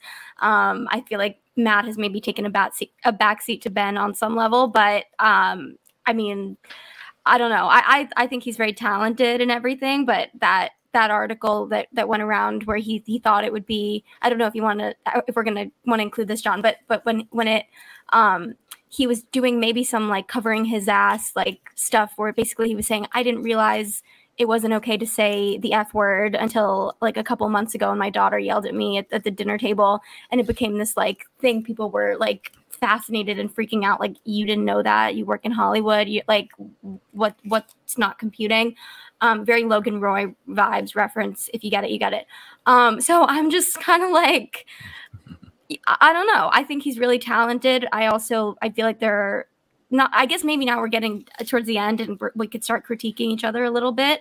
I don't know. I think there are other people that deserve the spot more. Let me just cancel him. It's just that he's not. Let me just defend this pick real quickly. Nicole, your opinion is trash. Okay. Wow. Wow. I'm sorry. I was being like an internet person who like, you don't back up your argument. You pretty much just like throw out like hateful speech or something. Yeah. So I didn't know. I'm doing a bit. I'm having fun. Listen, I didn't know about I'm glad you're having fun. That's good. I didn't know about I didn't know about the article. Oh, you didn't? No, I don't know about the article. I had no idea about that either. Do your research. Do your research, kids. Oh my god! But to be fair, if we're picking, but if we're picking people at their peak, then maybe we can consider Matt Damon before that moment. That's totally fair. Yeah, that's fair. That's a good call. That's totally acceptable. I don't dislike him at all. But we are at the point where I'll critique, and also independent of that, you can crop that out if you want, John. I'm not gonna like. You can X that part out. But I do think now we're at the point where we can start critiquing each other. And I'll just say simply, friendly trash talk is encouraged. This is now we're at that point. We don't at the beginning we were all like, oh, I'm so sad. That was my pick. Oh, good job, you. And now we're not there anymore. Now we're like, that's a weird pick, but whatever. It reminds me of those movies where people get trapped in the same space and they eventually over time they start to lose trust in each other and like divisions are formed and stuff. Yeah. We're in that space right now. People are building alliances. Top row versus bottom row. Let me make something very clear to the people on this podcast and to our wonderful listeners right now. I'm a brother from Baltimore before I'm this nice black gentleman that you see before you right now. I am about the toxicity. I will happily say all of your opinions are trash without even thinking about whether or not they're valid or not. So if that's the type of energy we're trying to bring, I am happy to do so. Miss Anna Kendrick is not better than Leah Michelle. How? Sorry, just I'm still stuck on that. This is what I'll say. We're not the ones that are going to choose whose team is the best. It's the listeners. So it's our jobs to convince the listeners that we drafted the best hosts for season 47 tonight. So I have no problem with some friendly trash talk in this. It's all in good fun. We all love each other here on the SNL Network. And that's it. So that was our clip show from 2021. Hard to believe that what a crazy year that we had through all the ups and downs of Saturday Night Live. We were here together enjoying the show and talking about it. I am so grateful for everyone in this community that I've met. I'm just a guy who just loves SNL, and to meet all of you people who love the show just as much as me, I can't wait to continue to talk about the show in 2022. So make sure to follow us at the SNL Network on Facebook, Twitter, Instagram, TikTok, wherever you can. Subscribe to the podcast on YouTube or on any audio feed that you can. Make sure to comment, give us some 5 stars, help us out a little bit. And of course, if you want to become a patron of the SNL Network, find us at patreon.com/the SNL Network. Okay, for all of the podcasters throughout the entire year in 2021, I will like to say Happy New Year to all of our listeners. We will see you next time, everybody. Have a good one. Thank you, Judy, for joining us and giving us so much of your time. And let me have you play us out as we close out our episode today. And I'll just say, there's a place where it looks, you think it's over, but it's not. It'll slow down, come to a whole nother mood, and then go back, just so you know. I'll give you you can always edit that out. So people often wonder, am I a large woman with a small guitar or a small woman with a large ukulele? And it's the second. It's a little biographical piece. Okay, are you ready? Well, I'm a fast talking, fast walking Midwest kid. Never thought I'd grow up, but I'm glad I finally did. I done good in school, I learned to be cool, and it served me well. I married a rebel, I fought with the devil, and I lived to tell. These are the best days. These are the best days of my life. These are the best days. These are the best days of my life. There was a time I thought I'd be a virgin all my life. I never thought I would make a wife. When it came round to adultery, never thought that I was sultry. But you know the best one, kiddo. Never thought I'd be a young widow. You cut the deck, you get what you get. You play your best game and you never forget that. These are the best days. These are the best days of my life. Well, hello, green eyes. You are my best surprise. Now you and your sisters stand by my side. Times may get rough or we get tougher. We're not the kind to sit and suffer. I got your backs, and that's the facts, because I am your motherfucking mother. These are the best days. These are the best days of my life. These are the best days. These are the best days of my life. I got some sad news. I lost my good friend today. We had so much more to say now. All we said, shared, was in the past. No, that's not really true. And I can prove it to you, 'cause in my heart, our love will last forever. These are the best days. These are the best days of my life. These are the best days. These are the best days of my life. Oh, I got money in the bank, I got gas in my tank, and I'm driving an electric car. I'm hitting the road, I'm lightening my load. I'm just gonna take along this little acoustic guitar. These are the best days of my life. These are the best days. Oh yeah, these are These are the best days of my life. Well, thank y'all for coming. Please drive home carefully and remember to leave your waitress a tip. Thank you so much, everybody. Have a great one. We'll see you next time. Woohoo!